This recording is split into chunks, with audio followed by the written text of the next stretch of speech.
श्रीगुरुभ्यो नमः हरि ओं परमगुरुभ्यो नमः हरि ओं श्रीमदानन्दतीर्थभगवत्पादाचार्यगुरुभ्यो नमः हरि ओं वेदव्यासगुणावासविद्याधीश सदांश मां निराशङ्करक्लेशं कुर्वनाशं हरेर्निशम् प्रथमो हनुमन्नाम द्वितीयो भीमेव च पूर्णप्रज्ञस्तुतियस्तुभगवत्कार्यसाधकः पूज्याय राघवेन्द्राय सत्यधर्मरताय च विशदां कल्पवृक्षाय नमतां कामधेनवे कल्याणाद्भुतगात्राय कामितार्थप्रदायिने श्रीमद्वेङ्कटनाथाय श्रीनिवासाय ते नमः। ಪ್ರಕೃತ ನವರಾತ್ರಿ ಶರನ್ನವರಾತ್ರಿಯನ್ನು ಮಂಗಳ ಆಶ್ವೇಜ ಮಾಸದ 10 ದಿವಸಗಳು 9 ದಿವಸಗಳು ದಶಮಿ ಅಂತ ಗುರುಗಳ ಹತ್ರದಿಂದ 10 ಅಂತ ಬಂದ್ಬಿಡ್ತಾರೆ 10 ದಿವಸದಲ್ಲಿ. ಆ ರೀತಿಯಲ್ಲಿ ಅತ್ಯಂತ ಪರಮ ಮಂಗಳಕರ ಜೀವನದಲ್ಲಿ ಪ್ರತಿಯೊಬ್ಬರ ಬಯಕೆ ಏನು ಅನ್ನೋದು ಶಾಸ್ತ್ರಕಾರ ತಿಳಿಸ್ತಾರೆ. ಸುಖಮೇವ ಮೇ ಸ್ಯಾತ್ ದುಃಖಂ ಮನಾವಪಿ ಮಾ ಭೂತ್. ನಿಖಿಲ ಅಪೇಕ್ಷೆ ಎಲ್ಲರಿಗೂ, ನಂದು ನಿಂದು ಅಂತಲ್ಲ, ಎಲ್ಲರ ಅಪೇಕ್ಷೆ ನನಗೆ ಯಾವಾಗಲೂ ಸುಖವಾಗಲಿ, ದುಃಖ ಯಾವತ್ತೂ ಬೇಡ. ಇದೇ ಒಂದು ಸಂದರ್ಭ ಇಲ್ಲೇ ಈ ಪುರಾಣದಲ್ಲಿ ಕೂಡ ಬರ್ತದೆ. ಬಹಳ ಭಕ್ತಿಯಿಂದ ಮತ್ತು ಶ್ರದ್ಧೆಯಿಂದ ಕೇಳಿದ್ದನ್ನು ನಾವೆಲ್ಲಿ ಪರ್ಯಾವಸಾನ ಮಾಡಬೇಕು ಅನ್ನೋದು ಒಂದೇ ಒಂದು ಸೂಕ್ಷ್ಮ ಹೇಳ್ತೀನಿ. ಅನುಷ್ಠಾನಕ್ಕೆ ತರಬೇಕು. ಅನುಷ್ಠಾನಕ್ಕೆ ಎಂದಾಗ ಆಯಾ ಸಂದರ್ಭಗಳಿಗೆ ನಾವು ಅಲ್ಲಿರೋ ವ್ಯಕ್ತಿಗಳು, ಪರಿಚಯಗಳು, ದೇವತೆಗಳು ಮತ್ತು ಭೂಸುರರಾಗಲಿ ಯಾರ್ಯಾರು ಬಂದಿರ್ತಾರೋ ಅವರ ಆ ಸಂದರ್ಭಕ್ಕೆ ಬಂದಂಗೆ ನಮ್ಗೆ ಅದೇ ಥರನೇ ನಮ್ಮ ಲೌಕಿಕ ಜೀವನದಲ್ಲೂ ಬಂದಿರುತ್ತಿಲ್ಲ. ಆದರೆ ಅವರು ಅದನ್ನು ಹೆಂಗೆ ನಿಭಾಯಿಸಿದ್ರು, ನಾನು ಹೆಂಗೆ ನಿಭಾಯಿಸ್ತಿದ್ದೀನಿ, ಇದೇ ಪಾಠ. ಎಲ್ಲ ಅಷ್ಟೇ, ದೇವರು ಎಲ್ಲ ಹಾಕ್ಕೊಟ್ಬಿಟ್ಟಿದ್ದಾರೆ. ಅವನು ಮಾಡಿರುವಂಥ ಪುಸ್ತಕದ ಮುಂದೆ ಇನ್ನೊಂದಿಲ್ಲ. ಆ ಪುಸ್ತಕ ಇಟ್ಕೊಂಡ್ಬಿಟ್ರೆ ನಾವು ಆ ಜೀವನದಲ್ಲಿ ಗೆದ್ದಾಗ್ತೀವಿ. ಅದು ಹೆಂಗೆ ಗೊತ್ತಾಗುತ್ತೆ ಅನ್ನೋಕ್ಕೆ ಇವೆಲ್ಲ ಪರಮಾತ್ಮನ ವಿಷಯಗಳೆಲ್ಲ ಇದಕ್ಕೆ ವೇದ ಮಾತ್ರ. ಅವನ ವೇದೈಕ ವೇದ್ಯ ಅಂತ ಪರಮಾತ್ಮ ಅವ್ಯಕ್ತ ಸ್ವರೂಪ, ಗೊತ್ತಾಗೋದಿಲ್ಲ. ಅವನು ಹೆಂಗೆ ತಿಳ್ಕೊಂಬದವನ್ನ ವೇದದಿಂದ. ಹಾಗಾಗಿ ಅವನ ಸಾಕ್ಷಾತ್ಕಾರ ಆಗಬೇಕು. ಸಾಕ್ಷಾತ್ಕಾರ ಆಗೋದು ಹೆಂಗಾಗುತ್ತೆ? ತಿರ್ಗಾ ಅವನ ಜ್ಞಾನದಿಂದ. ಜ್ಞಾನ ಹೆಂಗಾಗುತ್ತೆ? ಗುರುಗಳಿಂದ ನಾವು ಹಿಡಿದು ಅಭ್ಯಾಸ ಮಾಡಿ ಇಲ್ಲಿ ವೇದದಿಂದಲೇ. ಹಾಗೆ ಅದು ಒಂದು ದಾರಿ ಆದರೆ ಇನ್ನೊಂದು ಅದಕ್ಕೆ ಸರಿಯಾಗಿರೋದು ಸಾಕ್ಷಾತ್ ವೇದವ್ಯಾಸ ದೇವರಿಂದ ರಚಿತವಾಗಿರೋದಕ್ಕೆ 12 ಪುರಾಣಗಳಲ್ಲೂ, ಆ ಪುರಾಣಗಳಲ್ಲಿ ಅಂಗ ಪುರಾಣಗಳು ಅಂತೆಲ್ಲ ಬರ್ತದೆ. ಅದರಲ್ಲಿ ಈ ನವರಾತ್ರಿಯ 10 ದಿವಸದಲ್ಲಿ ಶ್ರೀನಿವಾಸ ಕಲ್ಯಾಣ, ಭವಿಷ್ಯೋತ್ತರ ಪುರಾಣ, ಆದಿತ್ಯ ಪುರಾಣ, ಸುಮಾರು 10-12 ಪುರಾಣಗಳಲ್ಲಿ ಬರುತ್ತದೆ ಶ್ರೀನಿವಾಸ ಕಲ್ಯಾಣ ವಿಷಯಗಳು. ಹಾಗೆ ಅಂತ ಈಗ ಪ್ರಸ್ತುತ ಭವಿಷ್ಯೋತ್ತರ ಪುರಾಣದ ವಿಷಯವನ್ನ ಹಾಗೆ ಯಥಾವತ್ತಾಗಿ 10 ದಿವಸಗಳ ಕಾಲದಲ್ಲಿ 5 ದಿವಸ ಆಯ್ತು ಸಂಕ್ಷೇಪ. ಅಂದ್ರೆ ನಾವು ಇನ್ನೂ ಹುಷಾರಾಗಿರ್ಬೇಕು. 10 ದಿವಸದ್ದು 5 ದಿವಸದಲ್ಲಿ ಹೇಳ್ತಾರೆ. ನಾವು ಭಕ್ತಿ ಶ್ರದ್ಧೆಯಿಂದ ಕೇಳಿ ಅದನ್ನು ನಾವು ಅನುಷ್ಠಾನಕ್ಕೆ ತರಬೇಕು ಅಂತ ನಮ್ಮ ಉಪನ್ಯಾಸಕರಾಗಿರ್ತಕ್ಕ ಮಧುಶಾಸ್ತ್ರ ಸಂಪನ್ನರಾದ ಸುಶೀಲೇಂದ್ರಾಚಾರ್ಯ ಯೋಗಿಯವರು ವಿದ್ಯಾಪೀಠದಲ್ಲಿ ಶ್ರೀಗಳವರಿಂದ ಸುಧಾ ಪಂಡಿತವನ್ನ ಮಾಡಿಕೊಂಡು ಅಲ್ಲಿಯೇ ಪ್ರಾಧ್ಯಾಪಕರಾಗಿ ಕೆಲಸ ಕೂಡ ಮಾಡ್ತಾ ಇದ್ದಾರೆ. ಬಂಧುಗಳು ಆಗಿದ್ದಾರೆ. ಇದು ಹೇಳಬೇಕು ಸಂತೋಷ. ಮತ್ತು ಅವರನ್ನು ಅನುಚರಣೆ ಮತ್ತು ನಡೆನುಡಿಗಳು ಅನುಕರಣೀಯ. ಹೀಗಾಗಿ ಅವರನ್ನ ಶ್ರೀಮಠಕ್ಕೆ ನಮ್ಮ ನರಹರಿಯವರು ತಿಳಿಸೋದಕ್ಕೆ ಅತ್ಯಂತ ಆಧ್ಯಾತ್ಮಿಕವಾಗಿ ಭಕ್ತಿಪೂರ್ವಕವಾಗಿ ಅವರನ್ನ ನಾವು ಸ್ವಾಗತ ಮಾಡ್ತಾ ಇದ್ದೀವಿ. ಭಕ್ತವರ್ಗದ ಪರವಾಗಿ ಕೂಡ ಅವರು ಈ ಕಾರ್ಯಕ್ರಮವನ್ನು ನಡೆಸಿಕೊಡಬೇಕು. ನಮ್ಮಲ್ಲಿ ಅದನ್ನ ಕಡೆಗೆ ಮಂತ್ರಾಶ್ರಯ ಕೊಡೋ ಟೈಮಲ್ಲಿ ಅವರು ಹೇಳಿರ್ತಾರೆ, ಅದು ಭಗವಂತನಿಗೆ ಪ್ರೀತಿಯಾಗಿರುತ್ತೆ, ಅವರ ಗುರುಗಳಿಗೆ ಪ್ರೀತಿಯಾಗಿರುತ್ತೆ. ಪರ್ಯಾವಸಾನ ಇಲ್ಲಿ ಅಂದ್ರೆ ನಮ್ಮಲ್ಲಿ ಅದು ಉಳ್ಕೊಳ್ಳಿ ಅಂತ ಹೇಳಿ ಕೊಡ್ಲಿ ಅಂತ ಇನ್ನೊಂದ್ಸರಿ ಭಕ್ತಿಯಿಂದ ಕೇಳ್ಕೊತೀನಿ. ಕೃಷ್ಣಾರ್ಪಣಮಸ್ತು ಮಧ್ವೇಶಾರ್ಪಣಮಸ್ತು.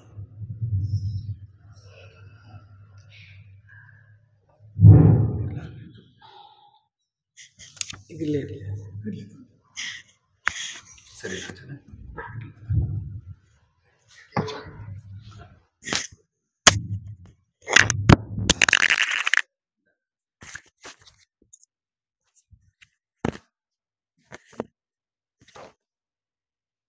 ಶ್ರೀ ಗುರುಭ್ಯೋ ನಮಃ ಹರಿ ಓಂ. ಕಪಿಕಟಕಧುರೀಣಃ ಕಾರ್ಮುಕನ್ಯಸ್ತಬಾಣಃ ಕ್ಷಪಿತದಿತಿಜಸೈನ್ಯಃ ಕ್ಷತ್ರಿಯೇಷ್ವಗ್ರಗಣ್ಯಃ ಜಲಧಿರಚಿತಸೇತುಃ ಜಾನಕೀತೋಷಹೇತುಃ ಪಥಿ ಪಥಿ ಗುಣಸಾಂದ್ರಃ ಪಾತು ಮಾಂ ರಾಮಚಂದ್ರಃ ವೇದಾಭಿಮಾನಿನೀಂ ಮಾರಜನನೀಂ ಭವವೈರಿಣೀಂ ವ್ಯಾಧಿಪ್ರಶಮನೀಂ ಕೃಷ್ಣರಮಣೀಂ ನೌಮಿ ರುಕ್ಮಿಣೀಂ. ನಮೋ ಹನುಮತೆ ರಾಮಧೀಮತೆ ಜಿತಕಾಮತೆ ಮಮೇಷ್ಟಂ ದಧತೆ ಸೀತಾ कृते शत्रुजिते सते अभीताय विनीताय हिताय स्मरतां सतां स्तुतायास्तु नमः कुन्ती सुतायान्याजिताय ते विद्वदाद्य समद्धोद्य प्रद्योतनद्युतिः हृद्यो नवद्यो बुद्धिं मे दद्याच्युतः प्रसिद्धिमान् मायी भवैरिणे मध्वराथान्तवनचारिणे वचो नखरिणे वादिराजकेसरिणे नमः श्रीमतो राघवेन्द्रस्य नमामि पदपङ्कजे कामिताशेषकल्याणकलनाकल्पपादपौ धरणीमण्डले ख्यातं धैर्यादिगुणबृंहितं धिकृताशेषवादीभं धीरसिंहगुरुं भजे नैवेद्यकविशं रामे वीक्षतद्भुक्तिभागुरुः यो दर्शयद्रविं रात्रौ सत्यबोधोऽस्ति मे मुदे अनवद्यात्मचारित्रं वादिखद्योतभास्करम् विद्यामान्यगुरुं वन्दे विद्याविद्योतभास्वरं तपस्वाध्याय शुश्रूषा कृष्णपूजारतं मुनिं विश्वेशमिष्टदं वन्दे परिव्राट्चक्रवर्तिनं स्वस्थतामशेषसन्मङ्गलानि भवन्तु सम्यक् श्लोकैकश्रवणपठनमात्रेण वक्तश्रोतॄणां निखिलकलिकटकल्मषापनोदनपटतरे भविष्योत्तरपुराणान्तर्गते वेङ्कटमहेशमाहात्म्ये अद्य कथा प्रारम्भः हरिः ओम् श्रियः कान्ताय कल्याणनिधये निधयेऽर्थिनाम् श्रीवेङ्कटनिवासाय श्रीनिवासाय मङ्गलम् श्रीवेङ्कटाचलाधीशं श्रियाध्यासितवक्षतं शितचेतनमन्दारं श्रीनिवासमहं भजे. ಶೌನಕ ಮಹರ್ಷಿಗಳಿಗೂ ಮತ್ತೆ ಸುತಾಚಾರ್ಯರಿಗೂ ನಡೆದಿರುವ ಸಂವಾದ. ಎಲ್ಲ ಪುರಾಣಗಳು ಕೂಡ ಪುರಾಣ ಪ್ರವರ್ತಕರಾಗಿ ಸುತಾಚಾರ್ಯರಿದ್ದಾರೆ, ಅದಕ್ಕೆ ಪ್ರಾಶ್ನಿಕರಾಗಿ ಶೌನಕ ಮಹರ್ಷಿಗಳು ಇರ್ತಾರೆ. ಹಾಗೆ ಭವಿಷ್ಯೋತ್ತರ ಪುರಾಣದಲ್ಲಿಯೂ ಕೂಡ ಕೃಷ್ಣ ಪರಮಾತ್ಮನ ಈ ಕಲ್ಯಾಣದ ಮಹಾತ್ಮೆಯನ್ನು ಪ್ರಶ್ನೆಯನ್ನು ಮಾಡ್ತಾರೆ ಶೌನಕ ಮಹರ್ಷಿಗಳು. ಅವ್ರು ಕೇಳ್ಕೊಳ್ತಾರಂತೆ, ಕಥಿತಂ ರಂಗಮಾಹಾತ್ಮ್ಯಂ ತ್ವಯಾ ಹಸ್ತಿಗಿರೀಶಿತುಃ ಜಗನ್ನಾಥಸ್ಯ ವೈ ವಿಷ್ಣೋಃ ಮಾಹಾತ್ಮ್ಯಂ ಅತುಲಂ ಮುನೇ. ನೀವು ಅನೇಕ ಮಹಾತ್ಮ್ಯಗಳನ್ನು ತಿಳಿಸಿದ್ದೀರಿ. ಶ್ರೀರಂಗ ಕ್ಷೇತ್ರದ ಮಹಾತ್ಮ್ಯ, ಕಾಳಹಸ್ತಿ, ಜಗನ್ನಾಥನ ಮಹಿಮೆಯನ್ನ ತಿಳಿಸಿದ್ದೀರಿ. ಮಾಹಾತ್ಮ್ಯಂ ವೆಂಕಟೇಶಿತುಃ, ವೆಂಕಟೇಶ ದೇವರ ಮಹಾತ್ಮೆಯನ್ನ, ಆ ಪರ್ವತದ ಮಹಾತ್ಮ್ಯ, ಆ ಕ್ಷೇತ್ರದ ಮಹಾತ್ಮೆಯನ್ನು ತಿಳಿಸಬೇಕು ಅಂತ ಕೇಳಿಕೊಡ್ತಾರೆ. ಅದಕ್ಕೆ ಸುತಾಚಾರ್ಯರು ಉತ್ತರವನ್ನು ಕೊಡ್ತಾರೆ. ಅವ್ರು ಹೇಳುವಂತಹ ಮಾತು ನಮಗೆ ಅನುಕರಣೀಯವಾಗಿರ್ತಕ್ಕಂಥದ್ದು. ತತ್ತಥಾಹಂ ಸಮಾಚಕ್ಷೆ ಸಾವಧಾನ ಮನಾಶೃಣು. ಅಂದ್ರೆ ಕೇಳಿಸಿಕೊಂಡವನಿಗೆ ಏನಿರಬೇಕು ಅನ್ನೋದನ್ನ ಆ ಅಂಶವನ್ನು ಹೇಳ್ತಾರೆ. ಮನಸ್ಸು ಸಮಾಧಾನದಿಂದ ಕೇಳಬೇಕು. ಅಂದ್ರೆ ಎಲ್ಲೆಲ್ಲಿಯೋ ಮನಸ್ಸು ಇಟ್ಟು ಕೇಳಿದ್ರೆ ಪ್ರಯೋಜನ ಇಲ್ಲ ಅಂತ ಹೇಳ್ತಾರೆ. ಆದಿತ್ಯ ಪುರಾಣದ ವೆಂಕಟೇಶ ಮಹಾತ್ಮೆಯಲ್ಲಿ ಕೊನೆಗೊಂದು ಮಾತು ಬರ್ತದೆ. ಏನಂತಂದ್ರೆ, ವಕ್ತುಹು ಶ್ರೋತುಹು ಪಾಠಕಸ್ಯ ಪಾರಾಯಣ ಪರಸ್ಯ ಚ ಅಂತ. ಯಾನ್ಯಾನ್ ಕಾಮಾನ್ ಕಾಮಯಂತೆ ತಾಂತಾನ್ ಮುಕ್ತಿಂ ಪ್ರತದಾತು ಅಂತ ದೇವರ ಹತ್ರ ಕೇಳ್ಕೊಡೋದು. ಈ ಆದ್ಯ ವೆಂಕಟೇಶ ಮಹಾತ್ಮೆಯನ್ನು ಯಾರು ಕೇಳ್ತಾರೆ, ವಕ್ತುಹು ಶ್ರೋತುಹು ಪಾಠಕಸ್ಯ, ಇದನ್ನ ಯಾರು ಪಾಠ ಮಾಡ್ತಾರೆ, ಯಾರು ಹೇಳ್ತಾರೆ, ಯಾರು ಕೇಳ್ತಾರೆ, ಯಾನ್ಯಾನ್ ಕಾಮಾನ್ ಕಾಮಯಂತಿ, ಏನೆಲ್ಲ ಅವನ ಅಭೀಪ್ಸಿತಗಳು ಇರ್ತದೋ ಅದನ್ನೆಲ್ಲವನ್ನೂ ಕೂಡ ಪರಮಾತ್ಮ ಕೊಡ್ತಾನೆ. ತಾನ್ ಮುಕ್ತಿಂ ದದಾತಿ ಚ ಅಂತ. ಪರಮಾತ್ಮ ಅವ್ರಿಗೇನ್ ಬೇಕೋ ಎಲ್ಲನೂ ಕೊಡ್ತಾನೆ, ಕೊನೆಗೆ ಮುಕ್ತಿಯನ್ನು ಕೂಡ ಕೊಡ್ತಾನೆ ಅನ್ನೋ ಮಾತನ್ನ ಆದಿತ್ಯ ಪುರಾಣ ವೆಂಕಟೇಶ ಮಹಾತ್ಮೆಯಲ್ಲಿ ತಿಳಿಸ್ತಾರೆ. ಹಾಗೆ ಪರಮಾತ್ಮನ ಕಥಾ ಶ್ರವಣ, ಆ ಒಂದೊಂದು ಶಬ್ದಗಳು, ಒಂದೊಂದು ಆ ಶ್ಲೋಕಗಳನ್ನು ಕೇಳಿದಾಗಲೂ ಪುಣ್ಯ ಇದೆ ಎಂಬುದನ್ನು ಅರ್ಥವನ್ನು ಮಾಡ್ಕೊಳ್ಬೇಕು. ಅದಕ್ಕೆ ಸುತಾಚಾರ್ಯ ಹೇಳ್ತಾರೆ, ಸಾವಧಾನ ಮನಾಶೃಣು, ಮನಸ್ಸನ್ನ ಸಮಾಧಾನವಾಗಿ ಇಟ್ಕೊಂಡಿರ್ಬೇಕು, ಆ ರೀತಿಯಾಗಿ ನೀನು ಕೇಳಬೇಕು ಅಂತ. ಒಂದು ಕಥಾ ಇತಿಹಾಸವನ್ನು ತಿಳಿಸ್ತಾರೆ ಅವರು. ಪ್ರಸಿದ್ಧವಾದ ಕಥೆ, ಜನಕ ಅನ್ನುವ ಮಹಾರಾಜ ಇದ್ದ, ಅವನಿಗೆ ಎಲ್ಲವೂ ಕೂಡ ಇತ್ತು ಅಂತ ಹೇಳ್ತಾರೆ. ಅವರೊಂದು ಮಾತು ಹೇಳ್ತಾರೆ, ವಾಸುದೇವ ಪ್ರಸಾದಸ್ಯ ಮುಖ್ಯ ಪಾತ್ರಮಭೂನ್ ನೃಪಃ. ಪರಮಾತ್ಮನ ಪ್ರಸಾದ, ಅವನ ಜ್ಞಾನ ಅಂತ ಹೇಳಿಲ್ಲ, ಪ್ರಸಾದ ಅನ್ನೋ ಶಬ್ದವನ್ನು ಬಳಸ್ತಾರೆ. ಪ್ರಸಾದ ಅಂತಂದ್ರೆ ಪರಮಾತ್ಮನ ಸಾಕ್ಷಾತ್ಕಾರ ಆಗುವಂಥದ್ದು. ಸತ್ಯನಾರಾಯಣ ಕಥೆಯಲ್ಲಿ ಕೇಳ್ತೀವಿ ನಾವು, ಅವಳು ಲೀಲಾವತಿ ಕಲಾವತಿ ಅವ್ರು ಹೇಳ್ಬೇಕಾದ್ರೆ ಪರಮಾತ್ಮನ ಪ್ರಸಾದ ತಗೊಂಡು ಬಂದ್ಯಾ ಅಂತ. ಅವಳು ಹೇಳ್ತಾರೆ ಕೈಯಲ್ಲೇ ಇದೆ ನನಗೆ ಪ್ರಸಾದ, ನನ್ನ ಗಂಡ ಕಾಣ್ತಾ ಇಲ್ಲ ಯಾಕೆ ಅಂತ ಕೇಳ್ತಾಳ. ಪ್ರಸಾದ ತಗೊಂಡು ಬಂದಿದೆ. ಅಲ್ಲ, ಪ್ರಸಾದ ಅಂದ್ರೆ ಇದಲ್ಲ, ಪರಮಾತ್ಮನ ಅನುಗ್ರಹ ಅಂತ ಅರ್ಥ ಅದು. ಮತ್ತೆ ವಾಪಸ್ ಹೋಗಿ ಅವಳು ಮತ್ತೆ ಪರಮಾತ್ಮನ ಹತ್ರ ಪ್ರಾರ್ಥನೆಯನ್ನು ಮಾಡಿಕೊಂಡು ಅವನ ಅನುಗ್ರಹವನ್ನು ಪಡ್ಕೊಂಡು ಬರ್ತಾಳೆ. ಅಳಿಯ ಮತ್ತೆ ದುಡ್ಡು ಎಲ್ಲವೂ ಕೂಡ ಕಾಣಿಸ್ತದೆ ಅಂತ ಸತ್ಯನಾರಾಯಣ ಕಥೆಯಲ್ಲಿ ಕೇಳ್ತೀವಿ. ಪ್ರಸಾದ ಅಂದ್ರೆ ಏನು ಅಂತಂದ್ರೆ ಪರಮಾತ್ಮನ ಅನುಗ್ರಹ, ಅವನ ಕೃಪಾದೃಷ್ಟಿ ಇರಬೇಕು ಅಂತ ಹೇಳ್ತಾರೆ. ವಾಸುದೇವ ಪ್ರಸಾದಸ್ಯ ಮುಖ್ಯ ಪಾತ್ರ ಮಭೂನ್ ನೃಪಃ. ಭಗವದ್ಗೀತೆಯಲ್ಲಿ ಕೃಷ್ಣ ಹೇಳಬೇಕಾದ್ರೆ ಕರ್ಮಣೈವ ಹಿ ಸಂಸಿದ್ಧಿಂ ಆಸ್ಥಿತಾ ಜನಕಾದಯ ಅಂತ ಹೇಳ್ತಾರೆ. ಜನಕಾದಿಗಳೆಲ್ಲರೂ ಕೂಡ ಅವರು ಕರ್ಮವನ್ನ ಮಾಡ್ತಾ ಮಾಡ್ತಾ ಜ್ಞಾನ ಸಂಪಾದನೆಯನ್ನು ಮಾಡಿಕೊಂಡು ಅವರು ಸಿದ್ಧಿಯನ್ನು ಪಡೆದುಕೊಂಡಿರ್ತಕ್ಕಂತಹ ವ್ಯಕ್ತಿಗಳು ಅಂತ. ಆದರೂ ಏನೇ ಇದ್ರೂ ಕೂಡ ಇಲ್ಲಿನ ಭೂಲೋಕದಲ್ಲಿ ಅವತಾರ ಮಾಡಿದಾಗ ಅವರಿಗೆ ಬೇಕಾಗಿರುವಂತಹ ಕಷ್ಟ ಕಾರ್ಪಣ್ಯಗಳನ್ನು ತೋರಿಸಿಕೊಡ್ತಾರೆ. ಹೇಳ್ತಾರೆ ತಸ್ಯ ಭ್ರಾತ ಅಭವತ್ ಪೂರ್ವಂ ಕುಶಕೇತಿ ರೀತಿ ಸ್ಮೃತಃ. ಅವನು ಹೇಗಿದ್ದ? ನಿರ್ಮಮಃ ನಿತ್ಯತೃಪ್ತಶ್ಚ ನಿರಹಂಕೃತಿ ಆತ್ಮದೃಕ್. ಅವನು ಪರಮಾತ್ಮನನ್ನ ಕಂಡುಕೊಂಡಿದ್ದಂತೆ. ಅದಕ್ಕೆ ಕಾರಣಗಳನ್ನು ಹೇಳ್ತಾರೆ. ಅಹಂಕಾರ ಇರಲಿಲ್ಲ, ಮಮಕಾರ ಇರಲಿಲ್ಲ, ನಿತ್ಯ ತೃಪ್ತನಾಗಿದ್ದಾನೆ. ನಿತ್ಯ ತೃಪ್ತ ಅಂದ್ರೇನು? ನಾವು ನಿತ್ಯ ತೃಪ್ತರಲ್ಲ. ಪರಮಾತ್ಮ ಯಾವುದನ್ನು ಕೊಟ್ಟಿದ್ದಾನೋ ಅದನ್ನು ತೆಗೆದುಕೊಂಡು ಸಮಾಧಾನದಿಂದ ಇರ್ತಕ್ಕಂಥದ್ದು. ಇಲ್ಲ ನನಗೆ ಅದು ಬೇಕು ಇದು ಬೇಕು ಅನ್ನುವ ಆಸೆ ಇರಲಿಲ್ಲ. ಏನದು? ಯದೃಚ್ಛಾಲಾಭ ಸಂತುಷ್ಟನಾಗಿದೆ. ಏನು ಬಂದಿದೆಯೋ ಅದನ್ನು ಪರಮಾತ್ಮನ ತೃಪ್ತಿ, ಪರಮಾತ್ಮನ ಇಚ್ಛೆ ಅನ್ನೋ ಆಲೋಚನೆಯನ್ನು ಮಾಡಿಕೊಂಡು ಇರತಕ್ಕಂಥವನಾಗಿದ್ದ.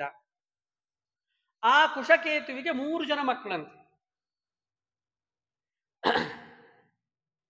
ಮಾಂಡವಿ, ಶ್ರುತಕೀರ್ತಿ ಮತ್ತೆ ಊರ್ಮಿಳೆ ಅಂತ.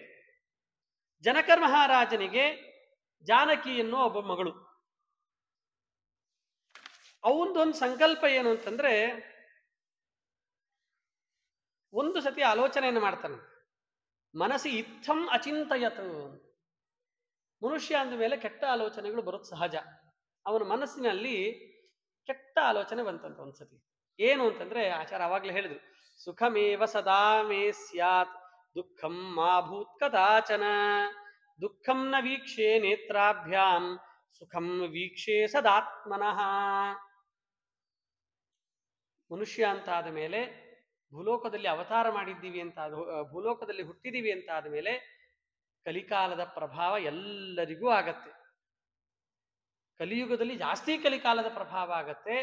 ಉಳಿದ ಯುಗಗಳಲ್ಲಿ ಯುಗಾನುಸಾರವಾಗಿ ಕಲಿಯ ಪ್ರಭಾವ ಆಗೇ ಆಗತ್ತೆ. ಅವನಿಗೂ ಆಯ್ತು. ಅವನ ಪ್ರಾರ್ಥನೆ, ಅವನ ಮನಸ್ಸು ಹೇಗೆ ಅಂತಂದ್ರೆ, ಸುಖವೇ ಇರಬೇಕು ನಮಗೆ, ದುಃಖ ಯಾವತ್ತಿಗೂ ಕಾಣಬಾರದು. ಹೇಳ್ಕೊಳ್ತಾನೆ, ದುಃಖಂ ನ ವೀಕ್ಷೆ ನೇತ್ರಾಭ್ಯಾಂ ಸುಖಂ ವೀಕ್ಷೆ ಸದಾತ್ಮನಃ.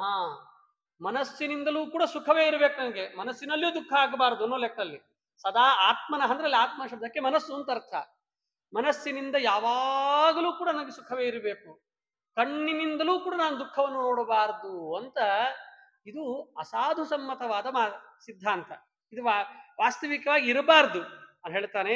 ಅಸಾಧು ಸಮ್ಮತಂ ವಾಕ್ಯಂ ಶುತ್ವೇತ್ಥಂ ಉದಿತಂ ಹರಿಹಿ ದುಃಖಂ ಪ್ರದರ್ಶಯಾಮಾಸ ರಾಜ್ಯಮತ್ತಸ್ಯ ಭೂಪತೇ.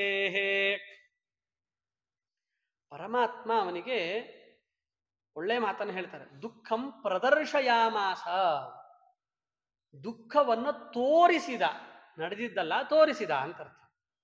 ಯಾಕಂದ್ರೆ ಪರಮಾತ್ಮ ಜನಕಾದಿಗಳೆಲ್ಲರೂ ಕೂಡ ಒಳ್ಳೆ ರಾಜರ್ಷಿಗಳವರು. ಆದರೆ ಈ ತಪ್ಪು ಮಾಡಿಬಿಟ್ಟಿದ್ದಾನೆ. ತಪ್ಪಿಗೆ ಶಿಕ್ಷೆ ಕೊಡಬೇಕಲ್ಲ.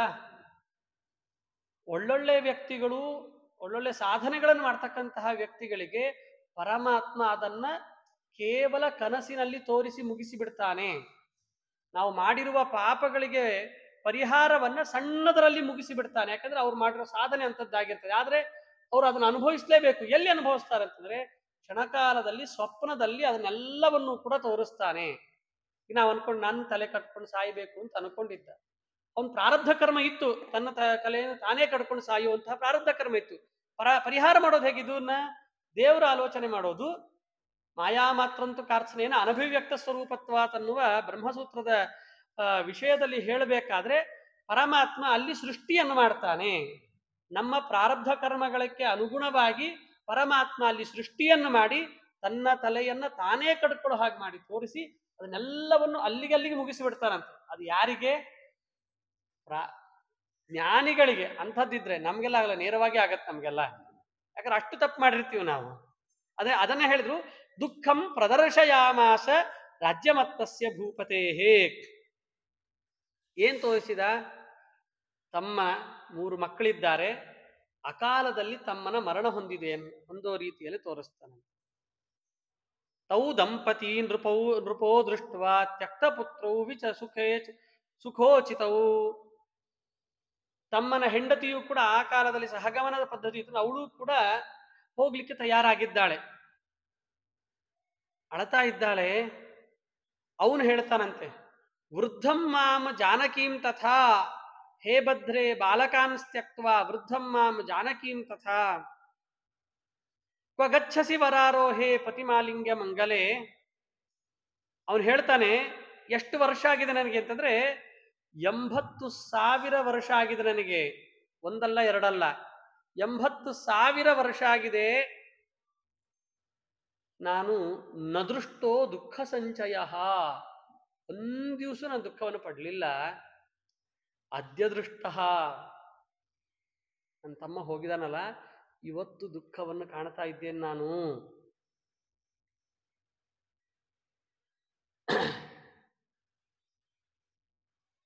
ತಾನು ತುಂಬಾ ದುಃಖವನ್ನ ಪಡ್ತಾ ಇದ್ದಾನೆ. ಭೋಪುತ್ರಾಹ ಬಾಲಭಾವೇತು ಮಾತೃಹೀನಾಂಶ್ಚ ಕರ್ಷಿತಾಹ.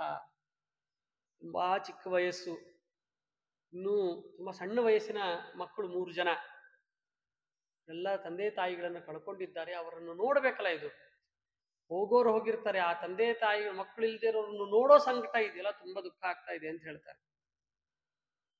ಏನ್ ಮಾಡ್ಬೇಕು? ಕೊನೆಗೆ ಏನೂ ಪರಿಹಾರ ಇಲ್ಲ ಅಂದ್ರೆ ಪುರೋಹಿತರು ನೆನಪಾಗ್ತಾರೆ. ಸಾಮಾನ್ಯವಾಗಿ ನಮ್ಮ ಕೈಲಿ ಏನೂ ಆಗಲ್ಲಪ್ಪ ಅಂತಂದ್ರೆ ದೇವರಿಗೆ ಬೈಯೋದು ಬಿಟ್ಟರೆ ಪುರೋಹಿತರು ನೆನಪು ಮಾಡ್ಕೊಳ್ಳೋದು.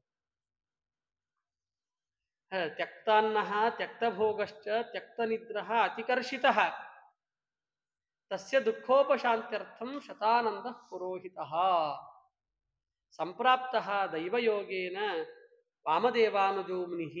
ವಾಮದೇವ ಮಹರ್ಷಿಗಳ ತಮ್ಮ ಶತಾನಂದರು ಜನಕ ಮಹಾರಾಜನ ಪುರೋಹಿತರು ಬಂದಾಗ ಅವರನ್ನ ಯಥೋಚಿತವಾಗಿ ಬರಮಾಡ್ಕೊಳ್ತಾನೆ. ಜನಕ ಮಹಾರಾಜವನ್ನು ಕರೆದು ಕೂಡಿಸಿ ಹೇಳ್ತಾನಂತೆ, ಏನ್ ಮಾಡಬೇಕು ನನಗೇನು ಗೊತ್ತಾಗ್ತಾ ಇಲ್ಲ ಅಂತ ಹೇಳ್ತಾನೆ. ಯಾಕೆಂದ್ರೆ ಜನಕ ಮಹಾರಾಜ ಹೇಳ್ಕೊಳ್ತಾನೆ, ರಾವಣ ಕೇನ ಹೇತುನ ದಿವಾನಕ್ತಂ ಸಮಾಯಾತಿ. ಹೆದರಿಕೆ ಇದೆ ನನಗೆ. ರಾವಣ ಸ್ತ್ರೀಲಂಪಟ, ಮಕ್ಕಳು ಜನ 3-4 ಜನ ಹೆಣ್ಣುಮಕ್ಕಳಿದ್ದಾರೆ. ಯುದ್ಧ ಮಾಡೋಣ ಅಂತ ಆಲೋಚನೆಯನ್ನು ಮಾಡಿದ್ರೆ ನನ್ನ ಕೈಲಿ ಬೇರೆ ಶಕ್ತಿ ಇಲ್ಲ. ಯಾಕೆಂದ್ರೆ ವಯಸ್ಸಾಗೋಗಿದೆ, 80,000 ವರ್ಷ ಆಗೋಗಿದೆ. ಕನ್ಯಕಾ ರತ್ನಬಾಹುಲ್ಯಾತ್ ಮೊದಲನೇ ಕಾರಣ ಅವನು. 4 ಜನ ಹೆಣ್ಣು ಮಕ್ಕಳಿದ್ದಾರೆ. 2ನೇ ಕಾರಣ ಕೊಡ್ತಾನೆ, ಹತಬಂಧೋಹೋ, ಇರೋಬ ತಮ್ಮ ಅವನು ಇಲ್ಲ. ಬಹಬಹ ಶತ್ರವಸ್ಸಂತಿ, ಅನೇಕ ಶತ್ರುಗಳಿದ್ದಾರೆ. ಏನ್ ಮಾಡಬೇಕು ಅಂತ ಕೇಳ್ತಾನೆ. ನಜಾನೇ ಮುನಿವರ್ಯಾಹಂ ಪ್ರಜ್ಞಾಚಕ್ಷು ನ ವಿದ್ಯತೆ. ಏನ್ ಮಾಡಬೇಕು ಅನ್ನೋ ಬುದ್ಧಿ ತೋಚ್ತಾ ಇಲ್ಲ, ಬುದ್ಧಿಗೆ ಏನು ಅರ್ಥವೇ ಆಗ್ತಾ ಇಲ್ಲ. ಏನ್ ಮಾಡಬೇಕು ಏನು ಗೊತ್ತಾಗ್ತಾ ಇಲ್ಲ. ಇದಾದ್ಮೇಲೆ ಇನ್ನೂ ಒಂದು ಸಮಸ್ಯೆ ಇದೆ ಅಂತ ಹೇಳ್ತಾರೆ. ಏನಂದ್ರೆ, ನಂದೊಂದು ಪ್ರತಿಜ್ಞೆ, 4 ಜನ ಮಕ್ಕಳನ್ನ ಒಬ್ಬನೇ ಒಬ್ಬ ರಾಜನ ಮಕ್ಕಳಿಗೆ ಕೊಡಬೇಕು. ಇದು ಸಾಧ್ಯವಾ ಅಂತ ಕೇಳ್ತಾನೆ. ಕೇನೋಪಾಯೇನ ಮೇ ಭೂಯಾತ್ ತದೇ ತತ್ ಕಾರಣಂ ವದ. ಆವಾಗ ಶತಾನಂದರು ಇವನ ಸಮಸ್ಯೆಯನ್ನ ಅರ್ಥವನ್ನು ಮಾಡಿಕೊಂಡ್ರು. ಅವಾಗ ಅವ್ರು ಹೇಳ್ತಾರೆ, ಸಭವಿಷ್ಯಂ ಸಹೋತ್ತರಂ ವೈಕುಂಠ ಗಿರಿಮಾಹಾತ್ಮ್ಯಂ ಕಲೌ ತತ್ ಕೀರ್ತನಂ ಪುಣ್ಯಂ ಸರ್ವದುಃಖ ಹರಂ ಶಿವಂ. ಯಾರ್ಯಾರಿಗೆ ಏನೇನು ಬೇಕೋ ಎಲ್ಲವನ್ನೂ ಕೂಡ ಪಡ್ಕೊಳ್ಬಹುದು ಈ ಸ್ತೋತ್ರವನ್ನು ಪಾರಾಯಣ ಮಾಡೋದ್ರಿಂದ, ವೆಂಕಟೇಶ ಮಹಾತ್ಮೆಯನ್ನು ಕೇಳೋದ್ರಿಂದ ಅಂತ ಹೇಳ್ತಾರೆ. ಕಲೌ ತತ್ ಕೀರ್ತನಂ ಪುಣ್ಯಂ ಸರ್ವ ದುಃಖಹರಂ ಶಿವಂ. ನಿನಗೆ ಬೇಕಾಗಿದ್ದಿದ್ದು ಇವಾಗ ಅಂದ್ರೆ ದುಃಖ ನಾಶ ಆಗಬೇಕು ಅಂತ ಹೇಳಿದಲ್ಲ, ಅದನ್ನೆಲ್ಲವನ್ನು ಕೂಡ ಮಾಡಿಸಿ ತೋರಿಸ್ತಾರೆ. ಆವಾಗ ಶತಾನಂದರಿಗೆ ಜನಕರಾಜ ಕೇಳ್ತಾ ಇದ್ದಾನೆ, ಸ್ವಾಮಿ ಅದನ್ನ ಏನು ಅನ್ನೋದು ಹೇಳಿಬಿಟ್ರೆ ಸಾಕು ಅಂತ. ಶತಾನಂದರು ಅದರದ್ದು 4 ಯುಗದಲ್ಲಿ 4 ರೀತಿಯಾದ ಹೆಸರಿತ್ತಂತೆ ಅದಕ್ಕೆ ಅಂತ ಹೇಳಿ. ಕೃತಯುಗದಲ್ಲಿ ವೃಷಭಾಚಲ ಅಂತ ಕರೆದ್ರು, ತ್ರೇತಾಯುಗದಲ್ಲಿ ಅಂಜನಾಚಲ ಅಂತ ಕರೆದ್ರು, ದ್ವಾಪರ ಯುಗದಲ್ಲಿ ಶೇಷಾಚಲ ಅಂತ ಕರೆದ್ರು, ಕಲಿಯುಗದಲ್ಲಿ ವೆಂಕಟಾಚಲ ಅಂತ ಕರೀತಾ ಇದ್ದಾರೆ ಅದಕ್ಕೆ. ಜನಕ ಮಹಾರಾಜ ಇದು ಎಲ್ಲ ಕ್ಷೇತ್ರಗಳಿಗೂ ಸಾಮಾನ್ಯ ನಿಯಮ, 4 ಯುಗಗಳಲ್ಲಿ ಬೇರೆ ಬೇರೆ ಹೆಸರುಗಳಿರ್ತದೆ ಅಂತ. ಮಧ್ವ ಸರೋವರಕ್ಕೂ ಹಿಂದಿನ ಇದರಲ್ಲಿ ಒಂದು ಯುಗದಲ್ಲಿ ಅದಕ್ಕೆ ಆನಂದ ಸರೋವರ ಅಂತ ಹೆಸರಿತ್ತು ಅಂತ ಹೇಳಿ 4 ಇದಕ್ಕೂ ಪ್ರತ್ಯೇಕ ಹೆಸರುಗಳನ್ನು ತೋರಿಸಿಕೊಡ್ತಾರೆ. ಅಂತೂ ಪ್ರತಿಯೊಂದಕ್ಕೂ ಆ ಕ್ಷೇತ್ರಗಳಿಗೆ ಒಂದೊಂದು ಯುಗದಲ್ಲಿ ಅದಕ್ಕೆ ಬೇರೆ ಬೇರೆ ಹೆಸರುಗಳನ್ನು ಕರೀತಾ ಇದ್ದರು. ಶತಾನಂದರಿಗೆ ಜನಕ ಮಹಾರಾಜ ಕೇಳ್ತಾ ಇದ್ದಾನೆ, ಸ್ವಾಮಿ 4 ಯುಗಗಳಿಗೆ 4 ಯುಗದಲ್ಲಿ 4 ಹೆಸರು ಬರ್ಲಿಕ್ಕೆ ಕಾರಣ ಏನು? ಸುಮ್ಮನೆ ಹೆಸರು ಬರಲ್ಲ, ಏನ್ ಕಾರಣ ಅಂತ ಕೇಳ್ತಾರೆ. ಅಲ್ಲಿ ಇದೊಂದು ಪರ್ವತ ಅಂದ ಮೇಲೆ ತಪಸ್ಸು ಮಾಡತಕ್ಕಂತಹ ವ್ಯಕ್ತಿಗಳು ಇದ್ದೇ ಇದ್ರು. ಋಷಿಮುನಿಗಳೆಲ್ಲರ ಆಶ್ರಮ ಇತ್ತು ಇದರಲ್ಲಿ, ಅನೇಕ ಋಷಿಮುನಿಗಳು ಆವಾಸವಾಗಿದ್ರು ಇದರಲ್ಲಿ. ಅಲ್ಲಿ ಋಷಿಗಳು ಹೇಗಿದ್ರು, ಒಬ್ಬ ವೃಷಭ ಅನ್ನುವ ಅಸುರನೂ ಕೂಡ ಇದ್ದ ಅಂತ ಹೇಳ್ತಾರೆ. ಆಕ್ರಮ್ಯ ಶೇಷಶೈಲಂಚ ತಾಪಸಾನಪ್ಯಬಾಧತ. ಅವನ ದೋಷಗಳನ್ನು ಹೇಳ್ತಾರೆ. ರೂಕ್ಷ ಕರ್ಮಕೃತು ಅಂದ್ರೆ ಕೆಟ್ಟ ಕೆಲಸನೇ ಮಾಡೋದು. ಮತ್ತೇನಂದ್ರೆ ಶೇಷ ಪರ್ವತವನ್ನ ಆಕ್ರಮಿಸಿಕೊಂಡಿದ್ದ, ಸುಲಭವಾಗಿ ಸಿಕ್ಕಿದ್ದಲ್ಲ, ಅವರೆಲ್ಲ ಹೊಡೆದು ಬಡ್ದು ಎಲ್ಲ ಮಾಡಿದ್ದ ಅಂತ ಅರ್ಥ. ಅವರೆಲ್ಲರೂ ಕೂಡ ಆ ಋಷಿಮುನಿಗಳೆಲ್ಲರೂ ಕೂಡ ದೇವರ ಹತ್ರ ಪ್ರಾರ್ಥನೆಯನ್ನು ಮಾಡಿಕೊಳ್ತಾರಂತೆ. ಯಾವುದು ತ್ರೇತಾಯುಗದಲ್ಲಿ, ಇದು ಕೃತಯುಗದಲ್ಲಿ ದೇವತೆಗಳಿಗೂ ಭೂಲೋಕದಲ್ಲಿರೋರಿಗೂ ಒಂದು ನೇರವಾದ ಸಂಪರ್ಕ ಇರ್ತಾ ಇತ್ತು. ಹಂಗಾಗಿ ನೇರವಾಗಿ ಹೋಗಿ ಕೇಳ್ಕೊಳ್ತಾರೆ. ತುಷ್ಟುವುಹು ಹೃಷ್ಟಮನಸಃ ಸ್ರಷ್ಟಾರಂ ಬ್ರಹ್ಮ ಸರ್ವಚೇತಸಾಂ. ಪರಮಾತ್ಮ ಅವರಿಗೆ ಒಲಿದು ಹೇಳ್ತಾನಂತೆ ಏನ್ ಮಾಡಬೇಕು ಅಂತ. ಋಷಿಮುನಿಗಳು ಕೇಳ್ಕೊಳ್ತಾರೆ. ತುಂಬುರು ಸಮ್ಯಕೆ ತೀರ್ಥೆ ಸಹ ರಾಕ್ಷಸಃ ಮಹಾವೀರ್ಯ. ತುಂಬುರು ತೀರ್ಥ ಅಂತಿದೆ, ಅಲ್ಲಿ ಅವನು ಇರ್ತಕ್ಕಂಥವನಾಗಿದ್ದಾನೆ. ಅವನ ಚರ್ಯ ಹೇಗಿತ್ತು ಪ್ರತಿನಿತ್ಯದಲ್ಲಿ? ಆ ರಾಕ್ಷಸನ ಚರ್ಯ ಅಂತಂದ್ರೆ ನಾರಸಿಂಹಾತ್ಮಿಕಾಂ ದಿವ್ಯಾಂ ಸಕರಾಲಾಂ ಅಧೋಮುಖಾಂ ನಿತ್ಯಂ ಆರಾಧಯೇತ್. ಅವನು ಪ್ರತಿನಿತ್ಯದಲ್ಲಿ ದೇವರು ಪೂಜೆ ಮಾಡ್ತಾ ಇದ್ದಂತೆ. ಎಂಥದ್ದು ಅಂತಂದ್ರೆ ನರಸಿಂಹದೇವರ ಪೂಜೆ, ಕರಾಳವಾಗಿರ್ತಕ್ಕಂಥದ್ದು, ಅಧೋಮುಖವಾಗಿರ್ತಕ್ಕಂಥದ್ದು. ಎಲ್ಲರೂ ಕೂಡ ನಾವೆಲ್ಲ ಅರ್ಘ್ಯಂ ಸಮರ್ಪಯಾಮಿ, ನಾವೆಲ್ಲ ಮಾಡೋದು ನೀರಲ್ಲೇನೆ. ದೇವರಿಗೆ ಪದ್ಯಮಾಲಾದಲ್ಲಿ ಟೀಕಾಕೃತ್ಪಾದರು ಹೇಳಿದ್ದಾರೆ, ಶತಾಪರಾಧ ಸ್ತೋತ್ರವನ್ನೇ ಮಾಡಿ ತೋರಿಸಿದ್ದಾರೆ. ನಾವು ಪೂಜೆ ಮಾಡ್ಲಿಕ್ಕೆ ಸಾಧ್ಯವೇ ಇಲ್ಲ, ಯಾಕಂದ್ರೆ ನಮ್ದು ಯಾವುದೂ ಸರಿ ಇಲ್ಲ. ನೀರು ಸರಿ ಇಲ್ಲ, ಹೂ ಸರಿ ಇಲ್ಲ, ಗಂಧ ಸರಿ ಇಲ್ಲ, ಎಲ್ಲಾ ಸರಿ ಇದ್ರೂ ಮನಸ್ಸಂತೂ ಸರಿ ಇರುವುದೇ ಇಲ್ಲ.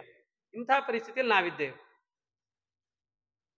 ಅವನು ಯಾವ ರೀತಿ ಪೂಜೆ ಮಾಡ್ತಾ ಇದ್ದ ಅಂತಂದ್ರೆ ಪೂಜಾಂತೆ ಸ್ವಶಿರಃ ಪುಷ್ಪಂ ಖಡ್ಗೇನಾಹೃತ್ಯ ಭೂಪತೆ. ತನ್ನ ತಲೆಯನ್ನ ಕಡಿದು ಪರಮಾತ್ಮನಿಗೆ ಅರ್ಪಿಸ್ತಾ ಇದ್ದಂತೆ. ನಾವು ಗಂಧಂ ಸಮರ್ಪಯಾಮಿ ಪುಷ್ಪಂ ಸಮರ್ಪಯಾಮಿ ಇದ್ದಂಗೆ ಶಿರಃ ಪುಷ್ಪಂ ಸಮರ್ಪಯಾಮಿ ಅಂತಾನೆ ತಲೆಯನ್ನ ಕತ್ತರಿಸಿ ಕೊಡ್ತಾ ಇದ್ದ. ಹೀಗೆ ನಡೀತಾ ಇತ್ತಂತೆ. ಆದರೆ ಸಮರ್ಪಣೆಯನ್ನು ಮಾಡಿದ್ರೆ ಏನಾಗ್ತಾ ಇತ್ತು? ಸಮರ್ಪಣೆ ಆದ ಮೇಲೆ, ಪೂಜೆ ಮುಗಿದ ಮೇಲೆ ಪುನಃ ಆ ತಲೆ ಬಂದು ಕುತ್ಕೊಳ್ತಾ ಇತ್ತಂತೆ. ಪುನರಾಗತಂ.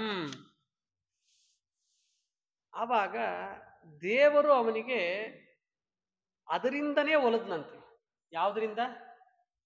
ಆ ಪೂಜೆಯಿಂದಲ್ಲ, ಆ ಪೂಜೆಯಿಂದನೇ ಒಲ್ದದ್ದು ಶಿಲಾಂತರ್ಯಾಮಿಯಾಗೆ ಬಂದಂತೆ. ಇಲ್ಲದೆ ಇದ್ರೆ ನೀನ್ ಯಾರು ಅಂತ ಕೇಳ್ತಾ ಇದ್ದ ಅವನು.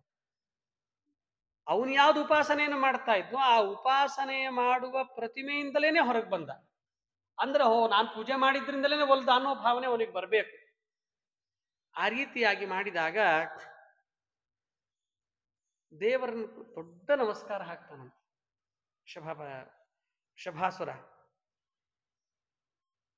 ಅವನು ಕೇಳ್ತಾನೆ, ಏನು ಬೇಕು ನಿನಗೆ ಅಂತ ಕೇಳಿದಾಗ ಅವನು ತುಂಬಾ ದೇವರ ಬಗ್ಗೆ ಚೆನ್ನಾಗಿ ಗೊತ್ತಿದೆ ಅವನಿಗೆ, ಅಸುರ ಆದ್ರೆ ಗೊತ್ತಿದೆ ಅವನಿಗೆ. ಅವನು ಹೇಳ್ತಾನೆ, ನಯಾಚೇ ಜಗತಾಂನಾಥ, ದೇವರೇ ನಿನ್ಗೆ ನಾ ಏನೂ ಕೇಳಲ್ಲ, ಯುದ್ಧ ಭಿಕ್ಷಾಂಚ ದೇಹಿಮೆ, ನಿನ್ನೊಟ್ಟಿಗೆ ಯುದ್ಧ ಮಾಡಬೇಕು ಅಂತ ಕೇಳ್ಕೊಳ್ತಾರೆ. ಯಾಕೆ ಯುದ್ಧ ಮಾಡಬೇಕು? ಅವನು ಹೇಳ್ತಾನೆ, 10 ಅವತಾರ ಮಾಡಿದೆ, ಒಂದೊಂದು ಅವತಾರದು ಸುಮ್ಮನೆ ಬಿಟ್ಟಿಲ್ಲ ನೀನು ಯಾರನ್ನೂ ಅಂತ. ಯಾಕಂದ್ರೆ ನಿನಗೆ ಆ ಚಾಕಚಕ್ಯತೆ ಇದೆ. 10 ಅವತಾರ ಮಾಡಿ ಎಲ್ಲರನ್ನೂ ಕೂಡ ಸಂಹಾರ ಮಾಡಿದವನು ನೀನು. ಶ್ರುತಸ್ಥೆ ವಿಕ್ರಮೋಹರೇ, ಪರಮಾತ್ಮ ನಿನ್ನ 10 ಅವತಾರಗಳಲ್ಲಿ ಯುದ್ಧದಲ್ಲಿ ಹಿರಣ್ಯಾಕ್ಷ, ಹಿರಣ್ಯಕಶಿಪು, ದೊಡ್ಡ ದೊಡ್ಡವ್ರನ್ನೆಲ್ಲ ಸಂಹಾರ ಮಾಡಿದಿ. ನನಗೂ ಶಕ್ತಿ ಇದೆ, ನಿನ್ನೊಟ್ಟಿಗೆ ಯುದ್ಧ ಮಾಡಿಬಿಡಬೇಕು. ಕೆಲವರಿಗೆ ಹಿಂಗೆ ಅಪೇಕ್ಷೆ ಇರ್ತದೆ ಅಂತ ಹೇಳ್ತಾರೆ. ಮಹಾಭಾರತದಲ್ಲಿ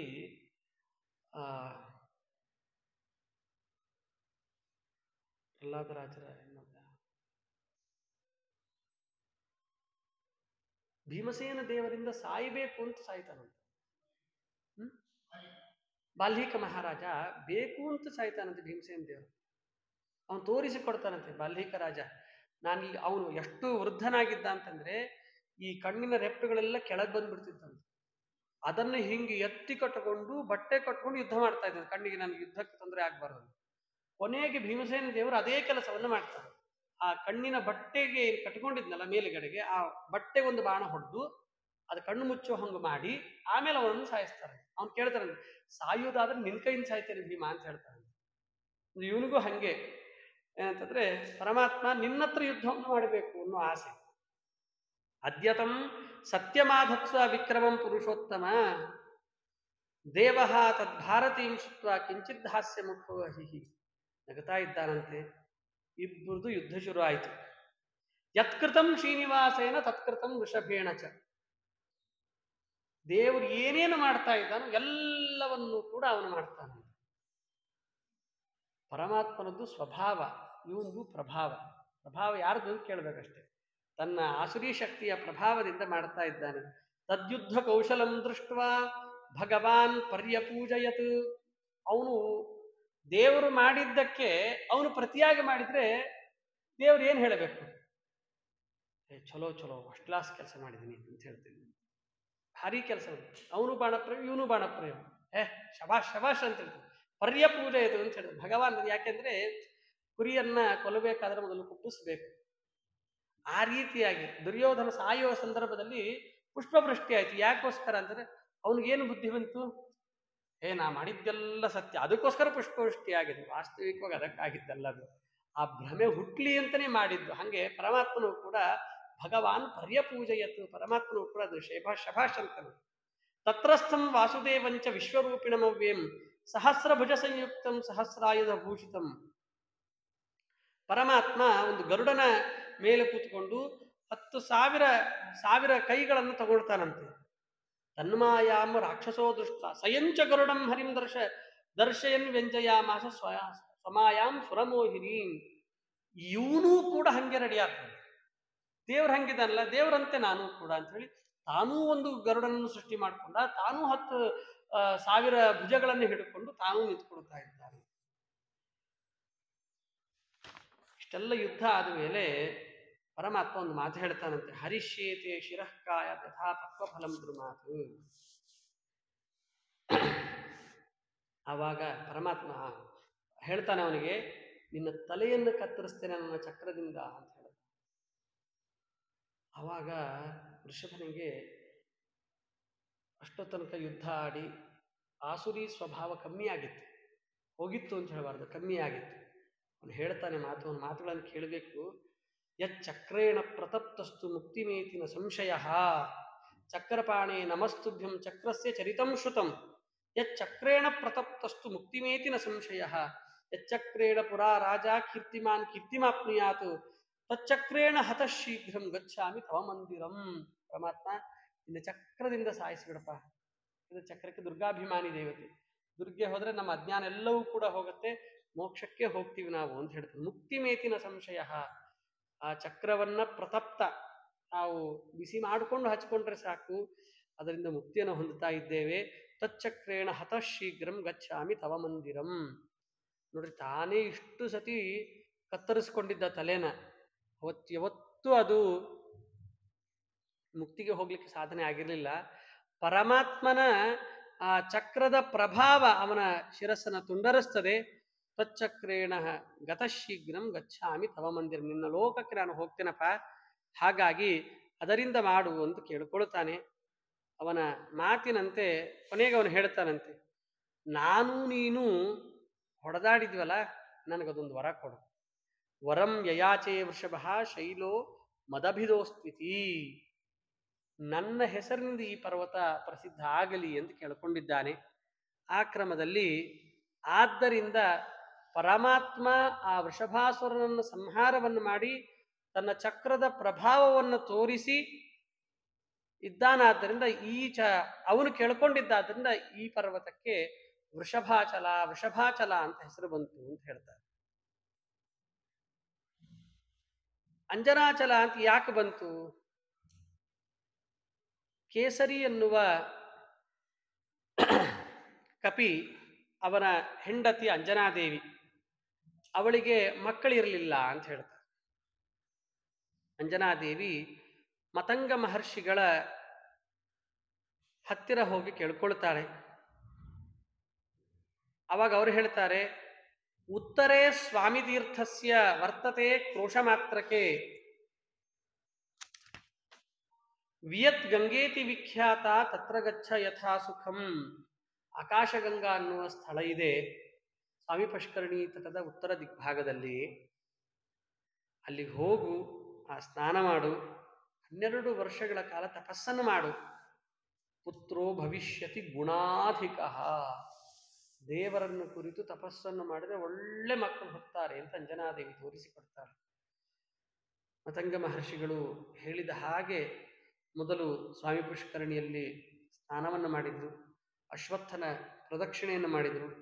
ವರಾಹ ರೂಪಿಣಂ ನತ್ವಾ ಪಿತ್ವಾ ತತ್ ಸಲಿಲಂ ಶುಭಂ. ಆಕಾಶಗಂಗೆಗೆ, ವರಾಹದೇವರಿಗೆ ನಮಸ್ಕಾರ ಮಾಡಿ ಆಕಾಶಗಂಗೆಗೆ ಹೋಗಿ ತಪಸ್ಸನ್ನು ಮಾಡ್ತಾ ಇದ್ದಾಳೆ. ಉಪವಾಸರತಾ, ಉಪವಾಸದಿಂದ ಇರತಕ್ಕಂಥವಳು. 1 ವರ್ಷ ಆದ ಮೇಲೆ ವಾಯುದೇವ ಮಹಾಬಲ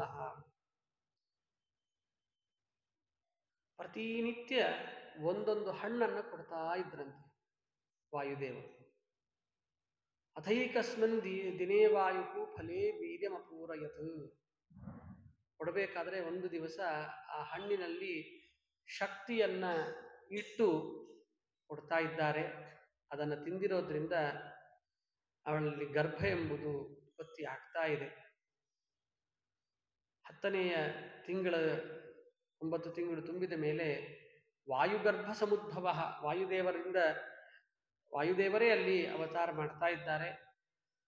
ಹುಟ್ಟಿದ ಮೇಲೆ ಅವನಿಗೆ ಹನುಮಂತಮಿಮಂ ಪ್ರಾಹು ಮನಯೋ ವೀತಕಲ್ಮಷಾಹ.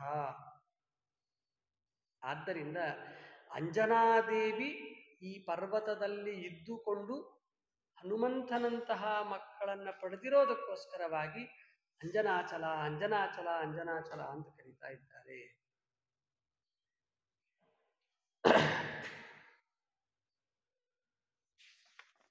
ಶೇಷಾಚಲ ಅಂತ ಯಾಕೆ ಕರೀತಾರೆ? ಒಂದೊಂದಕ್ಕೂ ಒಂದೊಂದು ಕಾರಣವನ್ನು ತಿಳಿಸ್ತಾ ಹೋಗ್ತಾರೆ. ಶೇಷದೇವರ ಮದಭಂಗ ಆಗಿತ್ತು ಈ ಪರ್ವತದಿಂದ ಅಂತ. ಒಂದು ದಿವಸ, ಇದು ಮೇಲ್ಗಡೆಗೆ ನಡೆದಿರೋ ಘಟನೆ, ವೈಕುಂಠದ ದ್ವಾರದಲ್ಲಿ ನಡೀತಿರೋಂತಹ ಕೆಲಸ. ಒಂದು ಸತಿ ದ್ವಾರಪಾಲಕನಾಗಿ ಶೇಷದೇವರನ್ನು ನಿಲ್ಲಿಸಿದ್ರಂತೆ. ದ್ವಾರಪಾಲಕ ಅಂದ್ರೆ ಯಾರನ್ನೂ ಒಳಗಡೆಗೆ ಬಿಡಬಾರದು ಅನ್ನೋ ಅರ್ಥ. ವಾಯುದೇವರು ಅಕಸ್ಮಾತ್ತಾಗಿ ಪರಮಾತ್ಮನ ದರ್ಶನಾರ್ಥಿಗಳಾಗಿ ಬರ್ತಾ ಇದ್ದಾರೆ. ಅದನ್ನು ಹೇಳ್ತಾರೆ, ಭಗವದ್ ದರ್ಶನಾಯಚ. ಬೇರೇನು ಉದ್ದೇಶ ಇಲ್ಲ ಅವ್ರದ್ರಲ್ಲಿ. ಬಂಗಾರದ ದಂಡ ಅವ್ರ ಕೈಲಿರೋದು, ಯಾರು? ಶೇಷದೇವರ ಕೈಲಿರೋದು. ರುಕ್ಮದಂಡೇನ ಸರ್ಪರಾಟ್ ದ್ವಾರೇತಂ ರೋಧಯಾಮಾಸ. ವಾಯುದೇವರಿಗೆ ಇಲ್ಲಿ ಅಲ್ಲ, ಅಮುಕ್ತ ಸ್ಥಾನದಲ್ಲ, ಮುಕ್ತ ಸ್ಥಾನದಲ್ಲಿಯೂ ಸಹಜವಾಗಿ ಒಳಗಡೆ ಹೋಗಿ ಬರ್ಲಿಕ್ಕೆ ಪರ್ಮಿಷನ್ ಇದೆ. ದೇವರ ಕೊಟ್ಟರು ದೊಡ್ಡ ವರ ಅವರಿಗೆ. ಅಮುಕ್ತ ಸ್ಥಾನದಲ್ಲಿ ಇರಬೇಕಾದ್ರೆ ಅವ್ರನ್ನ ತಡಿತಾನಂತೆ. ಆವಾಗ ವಾಯುದೇವರು ಪ್ರಶ್ನೆಯನ್ನು ಮಾಡ್ತಾರೆ, ಯಾಕಪ್ಪ ತಡೆದಿ ನನ್ನನ್ನು, ಏನಂತ ತಪ್ಪು ಮಾಡಿದ್ದೀನಿ? ಯಾಕಂದ್ರೆ ಯಾರಿಗೆ ಕೈ ಹಿಡಿಬೇಕು, ಯಾರಿಗೆ ಕೈ ಹಿಡಿಬಾರದು ನಮಗ್ ಗೊತ್ತಿರಬೇಕು. ಯಾಕಂದ್ರೆ ದ್ವಾರಪಾಲಕರ ಕೆಲಸವೇ ಅದು. ಯಾಕೆ ತಡೆ ಹಿಡಿಬೇಕಾಗಿತ್ತು? ಕಿಮರ್ಥಂ ವೃದ್ಧಸೆ? ಅದಕ್ಕೆ ಶೇಷದೇವರು ಹೇಳ್ತಾರೆ, ಅಹಂ ಆಜ್ಞಾಧರೋ ವಿಷ್ಣೋ ಮಾತ್ವಂ ಅಂತಃಪುರಂ ಗಮಃ. ದೇವರು ಹೇಳಿದ್ದಾನೆ ಯಾರನ್ನೂ ಬಿಡಬೇಡ. ವಾಯುದೇವರಿಗೆ ಹೇಳ್ತಾರೆ, ಅವ್ರದ್ದು ಎಷ್ಟು ಸಹಜವಾದ ಮಾತು ಇತ್ತು ಅಂದ್ರೆ, ಅಹಂಕಾರ ಇಲ್ಲದೆ ಸಹಜವಾಗಿ ಮಾತಾಡಿದ್ರು ಅಂತಂದ್ರೆ, ಜಯಶ್ಚ ವಿಜಯಶ್ಚೈವ ಶಪ್ತೌತೌ ಮುನಿಭಿಪುರ ಅಹಂಕಾರೇಣ ಸಹಿತೌ ಕುಂಭಕರ್ಣ ದಶಾನನೋ ವಿಸ್ಮೃತೋ ಕಿಂ. ಮರ್ತೋಯ್ತನಪ್ಪ, ಜಯ ವಿಜಯ ಅಂಥೇಳಿ ಇದೇ ಕೆಲಸವನ್ನು ಮಾಡಿದ್ರು. ಸನಕಾದಿ ಮಹರ್ಷಿಗಳನ್ನ ತಡೆದ್ರು. ಹೋಗುವಂತಹ ವ್ಯಕ್ತಿಗಳನ್ನ ತಡೆದಿರೋದ್ರಿಂದ ಅಹಂಕಾರದಿಂದ ಏನಾಯ್ತು? ರಾವಣ ಕುಂಭಕರ್ಣರಾಗಿ ಅವತ್ತಿನ ಕಾಲಕ್ಕೆ, ಇನ್ನು ದ್ವಾಪರ ಯುಗ ಇದು, ಅದಕ್ಕಿಂತ ಹಿಂದಿಂದ ಆದ್ದರಿಂದ ಅದನ್ನ ನೆನಪಿಸ್ತಾರೆ. ರಾವಣ ಕುಂಭಕರ್ಣರಾಗಿ ಹುಟ್ಟಬೇಕಾಗುವಂತಹ ಪರಿಸ್ಥಿತಿ ಬಂತು. ಎಲ್ಲ ಮರ್ತೋಯ್ತಾ ನಿನಗೆ? ಯಾರನ್ನು ತಡಿಬೇಕು ಯಾರನ್ನು ತಡಿಬಾರ್ದು ಅನ್ನುವ ವಿವೇಚನೆ ಬಿಟ್ಟಿಯಾ ಅಂತ ಕೇಳ್ತಾರೆ. ಸಿಟ್ಟು ಬಂದ್ಬಿಡ್ತಂತೆ ರುದ್ರದೇವ ಶೇಷದೇವರಿಗೆ. ಆವಾಗ ಅವ್ರು ಹೇಳ್ತಾರೆ, ಕಿಂ ಗರಿಷ್ಠಂ ವಚಃ ಪ್ರೋಕ್ತಂ ಜೀವನೇಚ್ಛಾ ನ ವಿದ್ಯತೆ. ಏನ್ ದೊಡ್ಡ ದೊಡ್ಡ ಮಾತಾಡ್ತಿಪ್ಪ ವಾಯು, ಬದುಕಬೇಕನ್ನೋ ಆಸೆ ಇಲ್ವಾ ನಿನಗೆ ಅಂತ. ಎಲ್ಲರೂ ಬದುಕೋದು ವಾಯುದೇವರಿಂದ. ಅವರು ಸುರಾಡಿದರೆ ನಾವು ಬದುಕ್ತೇವೆ. ಏಕವಿಂಶತ್ ಸಹಸ್ರಾತ್ಮ ಸಶಕ್ಷತ ಮಹರ್ನಿಶಂ ಅಂತ ಹಂಸ ಮಂತ್ರವನ್ನ 21,600 ಪ್ರತಿನಿತ್ಯದಲ್ಲಿ ಅವ್ರು ಜಪ ಮಾಡಿದ್ರೆ ನಾವು ಬದುಕೋದು. ಅಂಥವರಿಗೆ ಶೇಷದೇವರು ಪ್ರಶ್ನೆಯನ್ನು ಮಾಡ್ತಾರೆ, ಕಿಂ ಗರಿಷ್ಠಂ ವಚಃ ಪ್ರೋಕ್ತಂ. ಏನ್ ದೊಡ್ಡ ದೊಡ್ಡ ಮಾತಾಡ್ತೀಯಲ್ಲಪ್ಪ. ವಾಯುದೇವರಿಗೆ ಹೇಳುವಂತಹ ಮಾತು. ಅದಕ್ಕೆ ಅವರು ಹೇಳ್ತಾರೆ, ಇನ್ನು ಮಾತು ಮುಂದುವರಿಸ್ತಾರೆ ಅವರು. ಬಲೇ ಜ್ಞಾನೇ ವಿರಾಗೇವ ವಿಷ್ಣು ಭಕ್ತೋ ನಮತ್ಸಮಃ. ಅಹಂಕಾರ ಬಲದಲ್ಲಿ, ಜ್ಞಾನದಲ್ಲಿ, ವೈರಾಗ್ಯದಲ್ಲಿ ಕೊನೆಯ ಹಂತ ವಿಷ್ಣುವಿನ ಭಕ್ತಿಯಲ್ಲಿ ನನಗೆ ಸಮನಾದವರು ಇಡೀ ಜಗತ್ತಿನಲ್ಲಿ ಯಾರಿದ್ದಾರೆ ಹೇಳು ಅಂತ ಅಹಂಕಾರದ ಮಾತನ್ನು ಹೇಳ್ತಾರೆ. ಸದಾ ಮೇ ಅಂತಃಪುರೇ ವಾಸಃ ಪುತ್ರಾದಪ್ಯಧಿಕೋ ಹರೇಹೇ.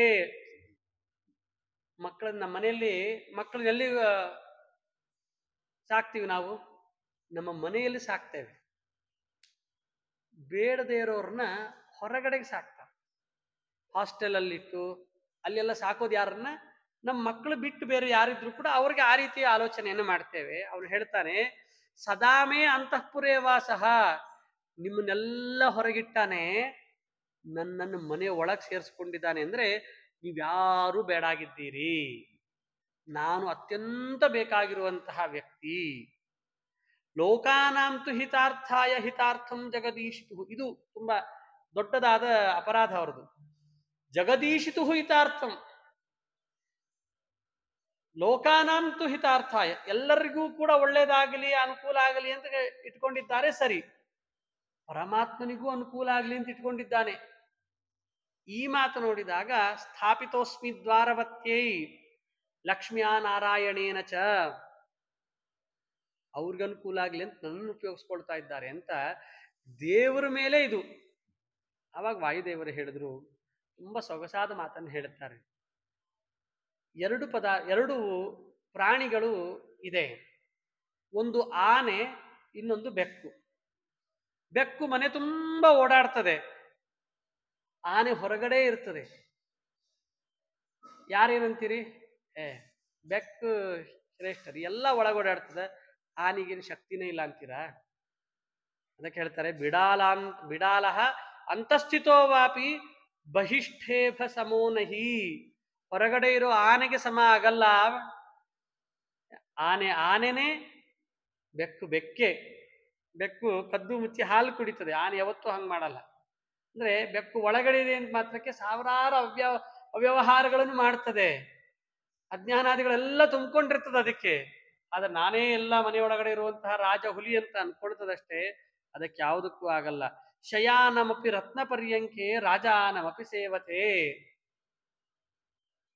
ರಾಜನ ಹಾಸಿಗೆ ಮೇಲೆ ಮಲ್ಕೊಳ್ಳುತ್ತೆ ಅಂತ ಹೇಳಿದ್ರೆ ಅದು ಹೊರಗಡೆ ಇರೋ ಆನೆಗಷ್ಟು ಸಮಾನ ಅಲ್ಲ, ಹಂಗ ನೀನಿದ್ದಿ ಅಂತ ಅವ್ರಿಗೆ ತೋರಿಸಿಕೊಡ್ತಾರೆ. ಸಿಟ್ಟು ಬರ್ತದೆ. ಅದಕ್ಕೆ ಅವ್ರು ಇನ್ನೂ ಹೇಳ್ತಾರೆ, ಕಶ್ಚಿತ್ ದೂತಃ ನಿಯುಕ್ತಸ್ತು ಪರ್ಯಂಕಾರೂಢವಾನ್ ಸ್ವಯಂ ಕಿಮಾಧಿಕ್ಯಂ ತಸ್ಯ ಶೇಷ ಪುತ್ರೇ ಕಾ ನ್ಯೂನತಾವದ. ಇಬ್ಬರದು ಜೋರ್ ಜೋರ್ ಜೋರ್ ಜೋರ್ ಮಾತಾಡ್ಲಿಕ್ಕೆ ಶುರು ಮಾಡಿದ್ರಂತೆ. ಶೇಷದೇವರನ್ನ ಪರಮಾತ್ಮ ಕರೀತಾನಂತ. ಕಿಮರ್ಥಂ ಕ್ರೋಶಸೇ ಶೇಷ? ಯಾರು ಬಂದಿದಾರಪ್ಪ? ಅವ್ರ ಮಾತು ಹೆಂಗಿತ್ತು ಅಂತ ಹೇಳ್ತಾರೆ. ಮಲಯಾಚಲವಾಸಸ್ತು ವಾಯುರತ್ಯಂತ ಗರ್ವಿತಃ ಅಕಾಲೇ ಅಂತಃಪುರಂ ಶೀಘ್ರಂ ಪ್ರವೇಷ್ಟುಂ ಚ ಸಮುದ್ಯತಃ ಅವಾಚ್ಯವಚನಂ ಚೋಕ್ತಂ ಅನೇನಾತ್ಯಂತ ಮಾನಿನ. ಅವರು ವಾಯುದೇವರ ಮೇಲಿನ ದೋಷಗಳನ್ನು ಹೇಳ್ತಾ ಇರೋದು. ಯಾರು ಬೈತಾರುವಂತಹ ಮಾತು. ಮಲಯಾಚಲವಾಸಸ್ತು, ಕಪಿ ಅದು ಬಂದದೆ ಅಂತ ಹೇಳುವಂಥದ್ದು. ಮಲಯ ಪರ್ವತದಲ್ಲಿ ಇರ್ತದಲ್ಲ ಕಪಿ, ಅದು ಬಂದಿದೆ. ವಾಯು ನೆದ್ದು ನೇರವಾಗಿ ಹೇಳಲಿಲ್ಲ. ಆಮೇಲೆ ಹೇಳ್ತಾರೆ ವಾಯು ಅತ್ಯಂತ ಗರ್ವಿತಃ, ಭಾರಿ ಅಹಂಕಾರದ ಮಾತು ಹೇಳ್ತಾರೆ. ಎರಡನೇದ್ದು ಏನಂತಂದ್ರೆ ಅಕಾಲೇ ಅಂತಃಪುರಂ ಪ್ರವೇಷ್ಟುಂ ಸಮುದ್ಯತಃ. ನೀವಿಬ್ರೂ ಏಕಾಂತದಲ್ಲಿರ್ಬೇಕಾದ್ರೆ ಅಕಾಲ ಅದು, ಅದರಲ್ಲಿ ಪ್ರವೇಶ ಮಾಡ್ಲಿಕ್ಕೆ ಹೋಗ್ತಾ ಇದ್ದಾರೆ. ಇನ್ನೊಂದು ಮಾತು ಶೀಘ್ರಂ ಪ್ರವೇಷ್ಟುಂ ಸಮುದ್ಯತಃ, ಬೇಗ ಹೋಗ್ಬಿಡ್ಬೇಕು, ಏನೋ ತಂದೆ ಕೆಲಸ ಇರಬೇಕು. ಅಷ್ಟಲ್ಲದೇನೆ ಅವಾಚ್ಯವಚನಂ ಚೋಕ್ತಂ, ನನಗೆ ಬೇರೆ ಬೈತಾ ಇದ್ದಾರೆ, ನಾನು ಸ್ವಂತ ಕೆಲಸಕ್ಕೆ ನಿಂತವನಲ್ಲ, ನೀವು ಹೇಳಿದಿರಿ ಅಂತ ನಿಂತ್ಕೊಂಡಿದ್ದೀನಿ, ನಿಮ್ಮ ಮಾತಿಗೂ ಬೆಲೆ ಇಲ್ಲ ಅನ್ನೋ ಮಾತು. ಅತ್ಯಂತ ಮಾನಿನ. ದೇವರು ಎದ್ದು ಬಂದ, ಏನ್ ಮಾಡಬೇಕು? ಇಷ್ಟು ಅಹಂಕಾರಿ ಇವ್ರ ಪ್ರಕಾರ, ಅಂದ್ರೆ ಶೇಷದೇವರ ಪ್ರಕಾರ ಅಹಂಕಾರ ಇರೋದಾಗಿದ್ರೆ ಪರಮಾತ್ಮ ಬಂದಾಗ ಹಾಗೆ ಮಾಡಲಿಲ್ಲಂತೆ. ಸಾಷ್ಟಾಂಗಂ ಪ್ರಣಿಪತ್ಯತಂ. ಅಪ್ಪ ಜಗದೇಕ ನಾಯಕ ಪರಮಾತ್ಮ ನಮಸ್ಕಾರ ಹಾಕಿದ್ರಂತೆ. ವೇದಗೋಚರಂ ಪುರಾಣಂ ಪುರುಷಂ ವಾಯು ತುಷ್ಟಾವ. ವೇದ ಮಂತ್ರಗಳಿಂದ ಅವರನ್ನು ಸ್ತೋತ್ರವನ್ನು ಮಾಡ್ತಾ ಇದ್ದಾರೆ. ಅವಾಗ ಪರಮಾತ್ಮ ಕೇಳ್ತಾನೆ, ನೋಡ್ರಿ ಅವರೊಟ್ಟಿಗೆ ಮಾತಾಡೋ ರೀತಿ ಹೇಗಿದೆ, ಶೇಷದೇವರೊಟ್ಟಿಗೆ ವಾಯುದೇವರೊಟ್ಟಿಗೆ ಮಾತಾಡೋ ರೀತಿ ಹೇಗಿದೆ ನೋಡ್ರಿ. ಕಿಮರ್ಥಂ ಕಲಹ ಪುತ್ರ ಶೇಷೇಣ ಅತ್ಯಂತ ಮಾನ್ಯ. ಯಾರ್ಯಾರ ಸಂಗತಿ ಜಗಳಾಡ್ತೀಯೋ ವಾಯು? ಯಾರ ಸಂಗತಿ ಜಗಳಾಡ್ಬೇಕಾ? ಆ ಶೇಷನೊಟ್ಟಿಗೆ ಜಗಳಾಡ್ಬೇಕಾ ನೀನು ಅಂತ ಕೇಳ್ತಾರೆ.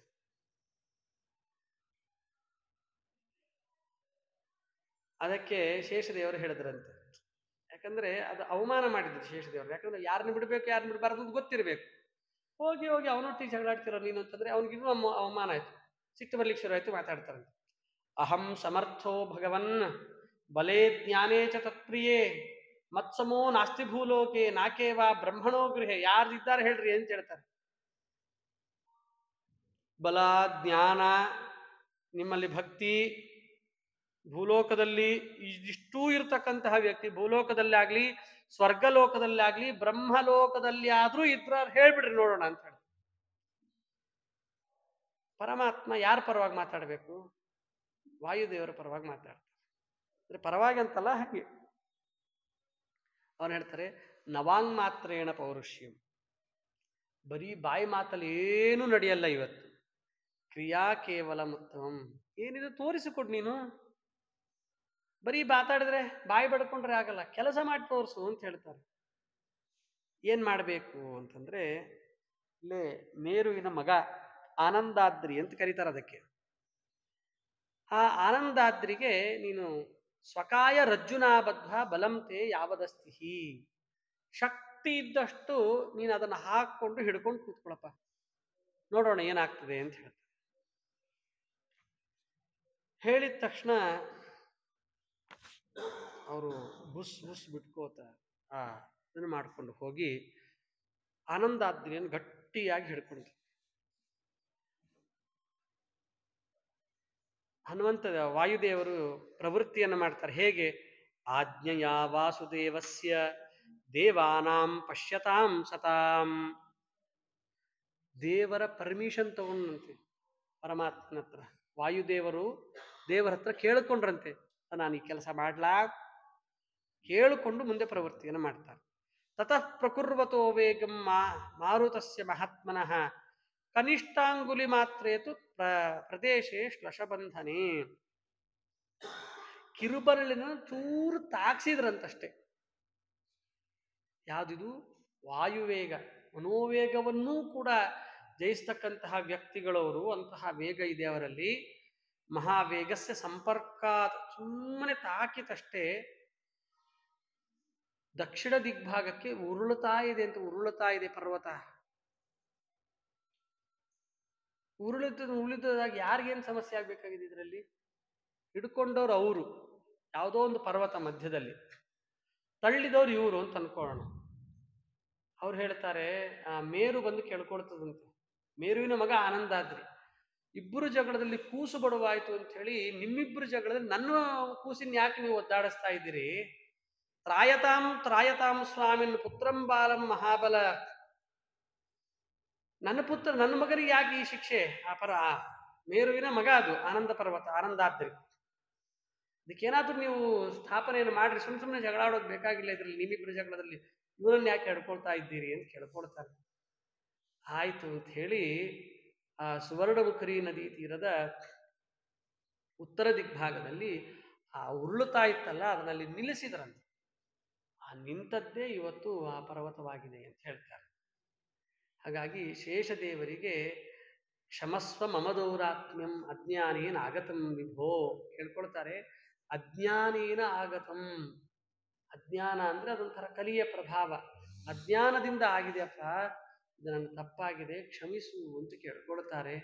ಹಾಗಾಗಿ ಶೇಷದೇವರ ಮದ ಅಹಂಕಾರ ಕಮ್ಮಿ ಆಯ್ತಲ್ವ, ಅದಕ್ಕೋಸ್ಕರವಾಗಿ ನಿರ್ವೈರಸ್ತತ್ಪ್ರಸಾದಂಚ ಚಕಾರ ಮಹತ ಮರುತಾಂಪತಿ. ಈ ಶೇಷದೇವರ ನಿಮಿತ್ತದಿಂದ ಈ ಪರ್ವತಕ್ಕೆ ಶೇಷ ಪರ್ವತ, ಶೇಷಾಚಲ ಅಂತ ಹೆಸರು ಬಂತು. ಇನ್ನ ಕಲಿಯುಗದಲ್ಲಿ ವೆಂಕಟಾಚಲ ಅಂತ ಕರೀತಾರಂತೆ. ಶತಾನಂದರು ಅದರ ಉಪಾಖ್ಯಾನವನ್ನು ವಿಸ್ತಾರವಾಗಿ ತಿಳಿಸ್ತಾರೆ. ಪುರಂದರ ಅನ್ನುವ ಬ್ರಾಹ್ಮಣ ಕಾಲಹಸ್ತಿ ನಗರದಲ್ಲಿ ಇದ್ದ. ಸತ್ಯವಾಕ್, ಒಳ್ಳೆ ಮಾತಾಡೋನು. ಬ್ರಾಹ್ಮಣ ಅಂದ್ರೆ ಹಾಗಿರ್ಬೇಕು ಅಂತ ಹೇಳ್ತಾರೆ. ಆ ಉಪನಿಷತ್ತುಗಳಲ್ಲಿ ಹೇಳ್ತಾರೆ,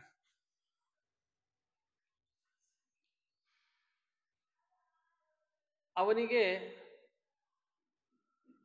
ಜಾಬಾಲಿ ಮಹರ್ಷಿಗಳ ಬಗ್ಗೆ ಯಾರು ನೀನು ಅಂತ ಕೇಳ್ತಾರೆ. ಆವಾಗ ನನಗೆ ಗೊತ್ತಿಲ್ಲ ಅಂತ ಹೇಳ್ತಾರೆ. ಇನ್ನ ಪೂರ್ವಜರು ಯಾರು ಗೊತ್ತಿಲ್ಲ ಅಂತ. ಅದಕ್ಕೆ ಅವ್ರು ಹೇಳ್ತಾರೆ, ಎದುರುಗಡೆ ಇರೋ ಮಹರ್ಷಿ, ನೀನು ಬ್ರಾಹ್ಮಣನೇ ಹೋಗು ಸರಿ ಅಂತ. ಯಾಕೆಂದ್ರೆ ಏನಿದ್ದಿದ್ದು ಹೇಳಿದೆಲ್ಲ ಅದು ಬ್ರಾಹ್ಮಣನ ಲಕ್ಷಣ ಅಂತ. ಗೊತ್ತಿಲ್ಲ ಅನ್ನೋದು ಸ್ಪಷ್ಟವಾಗಿ ಹೇಳಿದ್ರೆ ಅದು ಬ್ರಾಹ್ಮಣನ ಲಕ್ಷಣ. ನೀನು ಬ್ರಾಹ್ಮಣನೇ ಹೋಗು, ನಿನಗೆಲ್ಲ ಹೇಳ್ಕೊಡ್ತೇನೆ ಅಂತ ಅವನು ಜಾಬಾಲಹ ಸತ್ಯಕಾಮಹ ಅಂತ ಅವರನ್ನ ಸ್ವೀಕಾರ ಮಾಡ್ತಾರೆ ಅನ್ನೋ ಕಥೆ ಉಪನಿಷತ್ತುಗಳಲ್ಲಿ. ಅಂದ್ರೆ ಬ್ರಾಹ್ಮಣ ಅಂತಂದ್ರೆ ಅವನ ಲಕ್ಷಣ ಅದು, ಸತ್ಯ ಮಾತಾಡೋದು ಅಂತ. ಅವನಿಗೆ ಮಕ್ಕಳಿರಲಿಲ್ಲ. ಭಾರಿ ತಪಸ್ಸನ್ನು ಮಾಡಿದ. ಒಬ್ಬ ಮಗ ಹುಟ್ಟುತ್ತಾನೆ, ಮಾಧವ ಅಂತ ಅವನಿಗೆ ಹೆಸರು. ಉಪನಯನವನ್ನು ಮಾಡಿದ, ವೇದಾಂಗಗಳನ್ನು ಅಧ್ಯಯನವನ್ನು ಮಾಡಿಸಿದ. ಕಾಲಾಂತರದಲ್ಲಿ ಚಂದ್ರಲೇಖ ಅನ್ನುವ ಮಡದಿಯನ್ನು ಪಡಿತಾನಂತೆ.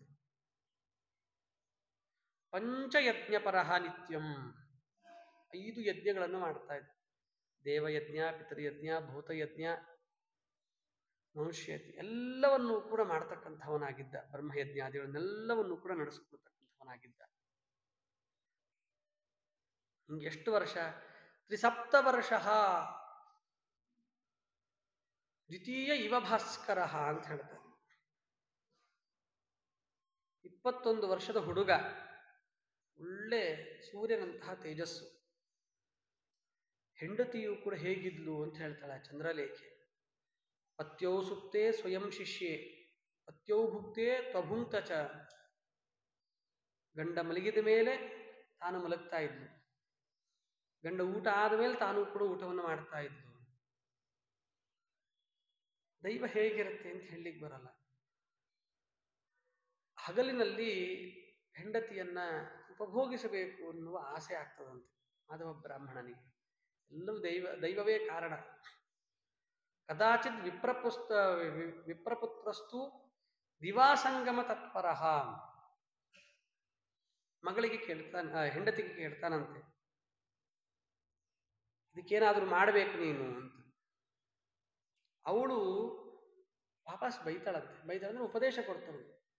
ಈ ಶರೀರ ಅಸ್ಥಿ ಮಾಂಸಗಳಿಂದ ತುಂಬಿರತಕ್ಕಂಥದ್ದು, ಇದು ಸರಿಯಾದದ್ದಲ್ಲ. ಮೊದಲನೇದ್ದು ಸಂಘವನ್ನೇ ಮಾಡಬಾರದು, ಅದರಲ್ಲೂ ದಿವಾಸಂಗ. ಷಟ್ಪ್ರಶ್ನೋಪನಿಷತ್ತಿನಲ್ಲಿ ಹೇಳ್ತಾರೆ, ಹಗಲಿಗೆ ಅಭಿಮಾನಿ ದೇವತೆಗಳು ಭಾರತೀ ದೇವಿ, ಆ ಕಾಲದಲ್ಲಿ ಸಂಘ ಆಗಬಾರದು ಅನ್ನೋ ಕಾರಣವನ್ನು ತಿಳಿಸ್ತಾರೆ. ರಾತ್ರಿಯಲ್ಲೇ ಆಗಬೇಕು.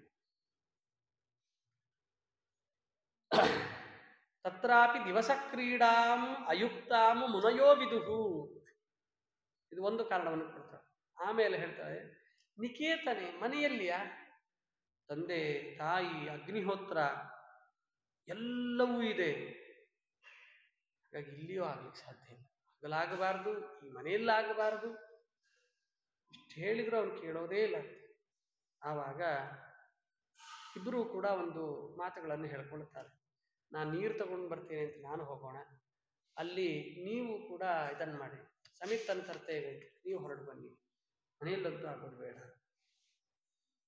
ಅಲ್ಲಿ ನೀರು ತರಬೇಕು ಅಂತ ಅವಳು ಬರ್ತಿರ್ಬೇಕಾದ್ರೆ ಕಾಡಿನಲ್ಲಿ ಇನ್ನೊಬ್ಬ ಸ್ತ್ರೀಯನ್ನ ನೋಡ್ತಾನೆ. ನೋಡಿ, ಇವಳ ಮೇಲಿರುವ ವ್ಯಾಮೋಹ ಎಲ್ಲವೂ ಕೂಡ ಅವಳ ಮೇಲೆ ಧಾರೆ ಎರೆದು ಹೋಯಿತು. ಸ್ಪೃದ್ರೂಪಿ ಆಗಿರ್ತಕ್ಕಂತಹ ವ್ಯಕ್ತಿ ನೋಡ್ತಾನೆ. ಅವಳು ಅಪೇಕ್ಷಿತಳು, ಕುಲಸ್ತ್ರೀ ಅವಳು, ಇದು ವೇಶ್ಯಾಸ್ತ್ರೀ. ಚಂದ್ರಲೇಖೆ ಹತ್ರ ಹೇಳ್ತಾನೆ, ನಿನಗೆ ಸುಮ್ಮನೆ ಕೇಳಿದೆ, ನಾನು ಹೀಗೆ ಕರೆದ್ರೆ ನಿನ್ನ ಮನಸ್ಸು ಹೇಗಿರ್ತದೆ, ನನ್ನ ಮಾತಿಗೆ ನೀನು ಯಾವ ರೀತಿಯಾಗಿ ಪ್ರತಿಕ್ರಿಯೆ ಕೊಡ್ತಿ ಅನ್ನೋದನ್ನು ಕೇಳಲಿಕ್ಕೋಸ್ಕರ ಪರೀಕ್ಷೆ ಮಾಡಿದೆ. ನೀನು ಪತಿವ್ರತೆ ಅನ್ನೋದು ಗೊತ್ತಾಯ್ತು, ಹೊರಡು ಅಂತ ಹೇಳಿ. ಅವಳಿಗೂ ಅದೇ ಬೇಕಿತ್ತು. ಇದು ದಿವಾಸಂಗ ಬೇಡ ಅಂತ ಹೇಳಿದವಳು, ಅದನ್ನು ಹೊರಟು. ಹೇಳ್ತಾರೆ, ಕಣ್ಣಿಗೆ ಕಟ್ಟೋನು ಹೇಳ್ತಾರೆ, ಯಾವತ್ ಗಚ್ಚತಿ ಸಾ ಭಾರ್ಯ ತಾವತ್ ತತ್ರ ಸ್ಥಿತೋ ಭವತು. ಹೆಂಡತಿ ಹೋಗೋದನ್ನೇ ಕಾಯ್ತಾ ಇದ್ದಂತೆ ಮಾಧವ. ಇವಳ ಹತ್ತಿರಕ್ಕೆ ಬರ್ತಾ ಇದ್ದಾನೆ. ಅವಳು ಹೇಗಿದ್ಲು, ತುಂಬಾ ಸ್ವರಭೇದಂ ಪ್ರಕುರ್ವಂತಿ ವಾಕ್ಯ ಮುಚೇತ ಮಾಧವಂ. ಪರಪುರುಷ ಬಂದಿದ್ದಾನೆ ಅಂತಂದ್ರೆ ಅವಳು ಸುಲಭವಾಗಿ ಒಪ್ಕೊಳ್ಳಿಲ್ಲಂತೆ. ಹೋಗಿ ನೀನು ನನ್ನ ಹತ್ರಕ್ಕೆ ಬರಬೇಡ ಅಂತ ಹೇಳ್ತಾಳಂತೆ.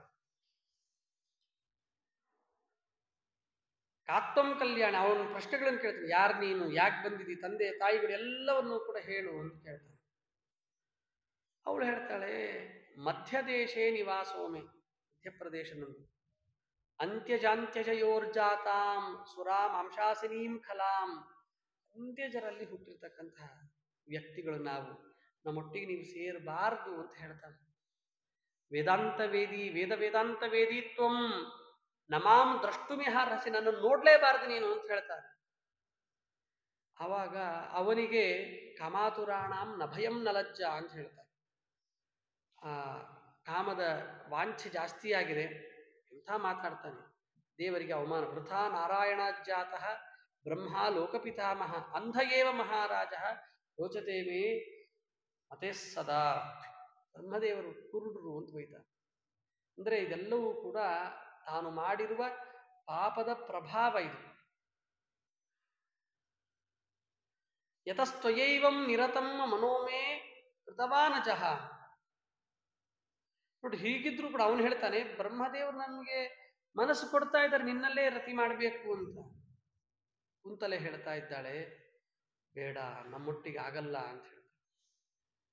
ನಾವು ವೇಶ್ಯಾಸ್ತ್ರೀ, ನನ್ನೊಟ್ಟಿಗೆ ಇರಬಾರ್ದು ನೀನು ಅಂತ ಅವನು ಪ್ರತಿಯಾಗಿ ಹೇಳ್ತಾನೆ. ಏನ್ ಮಾಡೋದು, ಲವಣೋದಕ ಜಾತಾನಿ ರತ್ನಾನಿ ವಿವಿಧಾನ್ಯಪಿ ಅಂಗೀಕುರುವಂತಿ ದೇವಾಶ್ಚನ. ಅವನು ಹೇಳೋದು ಹೆಂಗೆಂದ್ರೆ, ಸಮುದ್ರದಲ್ಲಿ ಬೆಳೆದಿರುವ ಹುಟ್ಟಿರುವಂತಹ ಮುತ್ತು ರತ್ನ ಹವಳುಗಳನ್ನು ಯಾರು ತಗೊಳ್ತಾರೆ? ನಾವು ತಗೊಳ್ತೀವಿ ಹೇಗೋ ದೇವತೆಗಳೇ ಸ್ವೀಕಾರ ಮಾಡ್ತಾರೆ, ಹಂಗಾಗಿ ನೀನು ಎಂತಲ್ಲಾದ್ರೂ ಹುಟ್ಟಿರು, ನನ್ನ ಯಾಕೆ ಸ್ವೀಕಾರ ಮಾಡಬಾರದು ಅನ್ನೋ ರೀತಿಯಲ್ಲಿ ಮಾತಾಡ್ತಾನೆ. ತಸ್ಮಾದಹಂ ಸ್ವರೂಪತ್ವಾತ್ ತ್ವಯಿ ಭೋಗಂ ಕರೋಮಿ ಚ. ನಿನ್ನಲ್ಲಿರುವ ಸೌಂದರ್ಯವನ್ನು ನೋಡಿ ನಾನು ಮೋಹಿತನಾಗಿದ್ದೇನೆ. ನರಕಕ್ಕಾದರೂ ಹೋಗಲಿ, ಏನ್ ಬೇಕಾದ್ದಾಗಲಿ, ನಮ್ಮ ತಂದೆ ತಾಯಿಗಳು ನರಕಕ್ಕೆ ಹೋದ್ರೂ ಪರವಾಗಿಲ್ಲ ನನಗೆ ಅಂತ. ಆವಾಗ ಅವನು ಹೇಳ್ತಾನೆ, ಅವಳು ತುಂಬಾ ಮಾತಾಡ್ತಾಳೆ, ಇಲ್ಲ ಇದು ಸರಿಯಲ್ಲ. ಅವಳು ಹೇಳ್ತಾನೆ, ಋತುಕಾಲೇ ಯದಾ ಮಾತುಸ್ತವ ಪಿತ್ರ ಸಮಾಗಮೇ ರೇತಸ್ಪೃಷ್ಟಂ ವೇದಪೂತಂ ಗರ್ಭಾದಾನಮಿದಂ ವಿದುಹು. ನಿನ್ನ ಶರೀರ ಹೇಗಿದೆ, ನನ್ನ ಶರೀರ ಹೇಗಿದೆ ಅಂತ ಆಲೋಚನೆ ಮಾಡು. ಶರೀರದ ಸಂಪರ್ಕವೇ ಆಗಿರಬಹುದು, ಆದರೆ ನಿನ್ನ ಶರೀರವೂ ಕೂಡ ಅಷ್ಟು ಪವಿತ್ರವಾದದ್ದು ಅಂತ ಹೇಳ್ತಾರೆ. ನಿಮ್ಮ ತಂದೆ ತಾಯಿಗಳು ಋತುಕಾಲ ಆದ ನಂತರದಲ್ಲಿ ವೇದಪೂತವಾಗಿ ಗರ್ಭಾಧಾನಾದಿ ಸಂಸ್ಕಾರಗಳನ್ನು ಮಾಡಿದ್ದಾರೆ. ಸೀಮಂತ ಸಂಸ್ಕಾರಾದಿಗಳನ್ನು ಮಾಡಿ, ಸೀಮಂತ ಸಂಸ್ಕಾರ ಆಗಿದೆ. 10ನೇ ತಿಂಗಳಲ್ಲಿ ಹುಟ್ಟಿದ ಮೇಲೆ ಜಾತಕರ್ಮ ಆಗಿದೆ, ಶಾಸ್ತ್ರೋಕ್ತವಾಗಿ ಅನ್ನಪ್ರಾಶನ, ಚೌಲ, ಉಪನಯನ, ಅಗ್ನಿಸಾಕ್ಷಿಯಿಂದ ನೀನು ಪ್ರಾಪ್ತದಾರಹ. ಒಂದು ಹೆಂಡತಿ, ನಿಯತವಾದ ಹೆಂಡತಿ ಇದ್ದಾಳೆ. ಏತಾದೃಶಸ್ಯ ದೇಹಸ್ಯ ಮಯಾ ಸಂಗ್ರಹ ಕಥಂ ಭವೇತ್. ನನ್ನಂಥವರೊಟ್ಟಿಗೆ ಸೇರ್ಬೇಕಾ ನೀನು ಅಂತ ಕೇಳ್ತಾಳೆ ಅವಳು. ಅಂದ್ರೆ ಇನ್ನು ಹೇಳ್ತಾಳೆ, ಕರ್ಣೌ ಹರಿಕಥಾ ಶ್ರುತ್ಯ ಪಾವಿತೌ ನಾಸಿಕಾತವ. ನಿನ್ನ ಕೈಗಳು ಹೇಗಿದೆ, ಕಿವಿಗಳು ಹೇಗಿದೆ ಅಂತ ಹೇಳ್ತಾರೆ. ಹರಿಕಥಾ ಶ್ರವಣವನ್ನು ಮಾಡಿದ್ದಿ. ನಿನ್ನ ಮೂಗು ಪರಮಾತ್ಮನ ಹರ್ಯರ್ಪಿತವಾಗಿರ್ತಕ್ಕಂತಹ ಗಂಧವನ್ನು ಸ್ವೀಕಾರ ಮಾಡಿದೆ. ನೈವೇದ್ಯವನ್ನು ಸ್ವೀಕಾರ ಮಾಡಿದೆ. ಹೊಟ್ಟೆ ಕೃಷ್ಣಾರ್ಚನ ಪ್ರಸಂಗೇನ ಕರವು ಪಾವಿತ್ರ್ಯಮಾಗತವು. ದೇವರನ್ನು ಪ್ರತಿನಿತ್ಯದಲ್ಲಿ ಪೂಜೆಯನ್ನು ಮಾಡ್ತಾ ಇದ್ದಿ, ಅದರಿಂದ ನಿನಗೆ ಇದಕ್ಕೆ ಪಾವಿತ್ರ್ಯ ಬಂದಿದೆ. ಅಂದ್ರೆ ಅವಳು ಹೇಳ್ತಾ ಇರೋದು ನಮಗೆ, ಬ್ರಾಹ್ಮಣನಾದವನು ಹೀಗೆಲ್ಲ ಮಾಡಿದ್ರೆ ಅದು ಸಾರ್ಥಕ. ಕಥೆಗಳನ್ನು ಕೇಳಬೇಕು, ನೈವೇದ್ಯವನ್ನು ಸ್ವೀಕಾರ ಮಾಡಬೇಕು, ಗಂಧವನ್ನು ಆಗ್ರಹಣಿಸಬೇಕು, ಪರಮಾತ್ಮನ ಪೂಜೆಯನ್ನು ಮಾಡಬೇಕು. ಹರಿನಾಮ ಕಲಾಪೇನ ಜಿಹ್ವಾತೆ ಪಾವನೀಕೃತ. ನಿನ್ನ ನಾಲಿಗೆ ಭಗವನ್ ನಾಮಸ್ಮರಣೆಯನ್ನು ಮಾಡಬೇಕು. ಪುಣ್ಯಕ್ಷೇತ್ರಗಳಿಗೆ ಓಡಾಡಿ ಕಾಲುಗಳಲ್ಲಿ ಪಾವಿತ್ರತೆ ಬಂದಿದೆ. ನಂದು ಹೇಳ್ತೀನಿ ಕೇಳು ಅಂತ ಹೇಳ್ತಾಳ ಅವರು. ಅವಾಚ್ಯ ವಚನೆ ನೈವ ಜಿಹ್ವಾಮೇ ದಹ್ಯತೆ ಸದಾ. ಬರೀ ಕೆಟ್ಟ ಕೊಳಕ ಮಾತುಗಳೇ ನಮ್ಮೊಟ್ಟಿಗೆ ಮಾತಾಡೋದು. ಮಾಂಸ, ಮಜ್ಜ, ಸುರ, ಹೆಂಡ ಎಲ್ಲ ಕುಡಿದಿದ್ದೀವಿ. ಇಂತಹ ಶರೀರ ನಮ್ದು. ನಾವು ಮಾತಾಡೋದೊಂದು ಒಳ್ಳೆ ಮಾತೆ ಹೊತ್ತು ಹೇಳಲ್ಲ ನಾವು. ವ್ಯಭಿಚಾರ ಕಥಾಲಾಪಾತ್ ಕರುಣೂಮಿ ಶಿಥಿಲೀಕೃತವು. ಯಾರು ಕಂಡ ಮನೆಗಳಿಗೆ ಅಪೇಕ್ಷೆ ಪಟ್ಟು ಹೋಗಿದ್ದೇವೆ. ನಮ್ಮ ಕಾಲುಗಳು ಕಲ್ಲಿನಂತೆ ಆಗಿ ಹೋಗಿದೆ. ಗೋವಧಾತ್ ಮತ್ಕರೌ ಕ್ರೂರೌ. ಗೋವಧೆಯನ್ನು ಮಾಡಿದ್ದೇವೆ, ಸೇರಬೇಡ ಅಂತ ಹೇಳ್ತಾರೆ. ಪರಸ್ತ್ರೀ ಸಂಗದೋಷೇಣ ಬಹವೋ ನರಕಾನ್ಗತಾಹ. ಇತಿಹಾಸದಲ್ಲಿ ಬಹಳ ಜನ ನರಕಕ್ಕೆ ಹೋಗಿದ್ದಾರಪ್ಪ, ಪರಸ್ತ್ರೀ ಸಂಘವನ್ನು ಮಾಡಿ. ನೀನು ಮಾಡಬೇಡ ಅಂತ. ಅವನು ಹೇಳ್ತಾನೆ, ತದೀಯ ಸಂಘ ಬಹುಕಾಲ ಪುಣ್ಯ ಪ್ರಭಾವಜಃ. ನಿನ್ನೊಟ್ಟಿಗೆ ಸಂಘ ಮಾಡಿದ್ರೆ ಎಷ್ಟೋ ಜನ್ಮದ ಪುಣ್ಯ ನಂದು ಅಂತ ಹೇಳ್ತಾನೆ. ಮುಕ್ತಿಕರ ಶುಭಾವ. ಎಲ್ಲ ಅಜ್ಞಾನದ ಪ್ರಭಾವ. ಬಲಾತ್ಕಾರದಿಂದ ಅವನನ್ನ ಉಪಭೋಗಿಸಿ ಬಿಡ್ತಾರಂತೆ. ಕುಂತಲೆ ಹೇಳ್ತಾಳೆ, ಸರಿ ಆಯ್ತು, ಹಾಗಾದ್ರೆ ನನ್ನನ್ನು ಉಪಭೋಗಿಸಿದಲ್ಲ. ತ್ಯಜಯಜ್ಞೋಪವೀತಂಚ ಮುಂಡಯಿತ್ವ ಶಿರಸ್ಥ. ತಲೆ ಬೋಳಿಸು, ಜನಿವಾರ ಕಿತ್ತಿ ಹಾಕು. ಏನು ಅಂತಂದ್ರೆ, ಅವಳ ಏನೇನು ಹೇಳಿದ್ಲೋ ಎಲ್ಲವನ್ನೂ ಮಾಡ್ತಾನೆ. ಅಂದ್ರೆ ಕೃಷ್ಣ ಪರಮಾತ್ಮ ಭಗವದ್ಗೀತೆಯಲ್ಲಿ ಹೇಳಬೇಕಾದ ಸಂಗಾತ್ ಸಂಜಾಯತೆ ಕಾಮಃ, ಕಾಮಾತ್ ಕ್ರೋಧೋಭಿಜಾಯತೆ, ಕ್ರೋಧಾತ್ ಭವತಿ ಸಮ್ಮೋಹಃ, ಸಮ್ಮೋಹ ಸ್ಮೃತಿವಿಭ್ರಮಃ, ಸ್ಮೃತಿಭ್ರಂಶಾತ್ ಬುದ್ಧಿನಾಶಃ, ಬುದ್ಧಿನಾಶಾತ್ ಪ್ರಣಶ್ಯತಿ. ಎಲ್ಲಿ ನೋಡ್ಬೋದು? ಮಾಧವ ಬ್ರಾಹ್ಮಣಲ್ಲಿ ನೋಡ್ಬೋದು. ನಮಗೂ ಎಲ್ಲವೂ ಅನುಭವಗಳು ಆಗ್ತಾ ಇರ್ತವೆ, ನಮಗದು ಎಚ್ಚರಿಕೆ ಬಂದಿರಲ್ಲಷ್ಟೇ. ಮಾಧವ ಬ್ರಾಹ್ಮಣನಿಂದ ನಾವು ಎಚ್ಚರಿಕೊಳ್ಬೇಕು. ಸಂಘ ಮಾಡಿದ, ಕಾಮ ಉಂಟಾಯಿತು, ಕಾಮದಿಂದ ಕ್ರೋಧ, ಕ್ರೋಧದಿಂದ ಮೋಹ ಎಲ್ಲವೂ ಬಂದು ಬುದ್ಧಿನಾಶಾತ್ ಪ್ರಣಶ್ಯತಿ. ಅವನು ಹೇಳ್ದಂಗೆ ಕೇಳಿಕೊಂಡು ಬಿಡ್ತಾ ಇದ್ದಾನೆ. ಅಚರದ್ಭುವನಂ ಸರ್ವಂ, ಈ ಪ್ರದೇಶವನ್ನು ಓಡಾಡ್ತಾ ಇದ್ದಾನಂತೆ. ಹೆಂಗಾಯ್ತು ಅಂತಂದ್ರೆ 12 ವರ್ಷಗಳ ಕಾಲ ಅವಳೊಟ್ಟಿಗೆ ಇದ್ದ. ಅವಳದು ಈ ಶರೀರ ಹೇಳ್ತಾರೆ ಇದರಲ್ಲಿ, ಕಾಯೇ ಕಾನಾಮನಿತ್ಯತ ಅಂತ. ಯತ್ಪ್ರಾತಃ ಸಂಸ್ಕೃತಂ ಚಾನ್ನಂ ಸಾಯಂ ತಚ್ಚ ವಿನಶ್ಯತಿ ತದೀಯ ರಸಸಂಪುಷ್ಟೇ ಕಾಯೇ ಕಾನಾಮನಿತ್ಯತ. ಹಗಲು ಮಾಡಿರುವ ಅಡಿಗೆನೇ ರಾತ್ರಿ ತಿಂತೀವಿ ಅಂದ್ರೆ ಹಳಸು ಹೋಗಿರ್ತದೆ. ಅಂತಹ ಅಡಿಗೆ ತಿಂದ ಈ ಶರೀರ ನಿತ್ಯವಾಗಿರ್ತದೆ ಅಂತ ನಾವು ಹೆಂಗೆ ಕಲ್ಪನೆ ಮಾಡ್ಕೊಳ್ಳಿಕ್ಕೆ ಸಾಧ್ಯ? ಅವಳು ಒಂದ್ ದಿವಸ ಸತ್ತು ಹೋದ್ಲು. ಅನಿತ್ಯತ್ವ ಶರೀರಾಣಂ ಕಾಲಪಾಶೇನ ಯಂತ್ರಿತಾ ಜಗಾಮ ಮರಣಂ ರಾಜನ್ ಕುಂತಲ ನೀಲಕುಂತಲ. ನಂತರದಲ್ಲಿ ಇಡೀ ಪ್ರದೇಶವನ್ನೆಲ್ಲ ಕಡೆಗಳಲ್ಲಿ ಓಡಾಡ್ತಾ ಹೋಗ್ತಾನೆ. ಅವನು ಅಕಸ್ಮಾತ್ ದೈವಯೋಗೇನ ರಾಜಾನಶ್ಚ, ಚೊತ್ತರಾಸದ ಉತ್ತರ ದಿಗ್ಭಾಗದಿಂದ ಬಂದಿರತಕ್ಕಂತಹ ಉತ್ತರೆಯ ರಾಜರುಗಳು ಇವನೊಟ್ಟಿಗೆ, ಅವರು ಯಾತ್ರೆಗೆ ಹೋಗ್ತಾ ಇರ್ತಾರೆ. ಅವರೊಟ್ಟಿಗೆ ಇವನು ಕೂಡ ಸೇರ್ಕೊಳ್ತಾನೆ. ಸೇರಿಕೊಂಡು ಅನೇಕ ತೀರ್ಥಕ್ಷೇತ್ರಗಳನ್ನು ಸಂಚಾರ ಮಾಡಿ ವೆಂಕಟಾಚಲ ಪರ್ವತಕ್ಕೆ, ಈ ಶೇಷಾಚಲ ಪರ್ವತಕ್ಕೆ ಬರ್ತಾ ಇದ್ದಾನೆ. ಅಲ್ಲಿ ಬಂದ ಮೇಲೆ ಅವನು ತಾನು ಶ್ರಾದ್ದಾದಿಗಳನ್ನು ಮಾಡಿ ತನ್ನ ಉತ್ತಮ ಲೋಕವನ್ನು ಪಡಿತಾನೆ ಅನ್ನೋದನ್ನ ನಾಳಿನ ದಿವಸ ನೋಡೋಣ ಅಂತ ಹೇಳ್ತಾ ನನ್ನ 2 ಮಾತುಗಳನ್ನು ಪರಮಾತ್ಮನಲ್ಲಿ ಸಮರ್ಪಣೆಯನ್ನು ಮಾಡ್ತೇನೆ. ಶ್ರೀಕೃಷ್ಣ.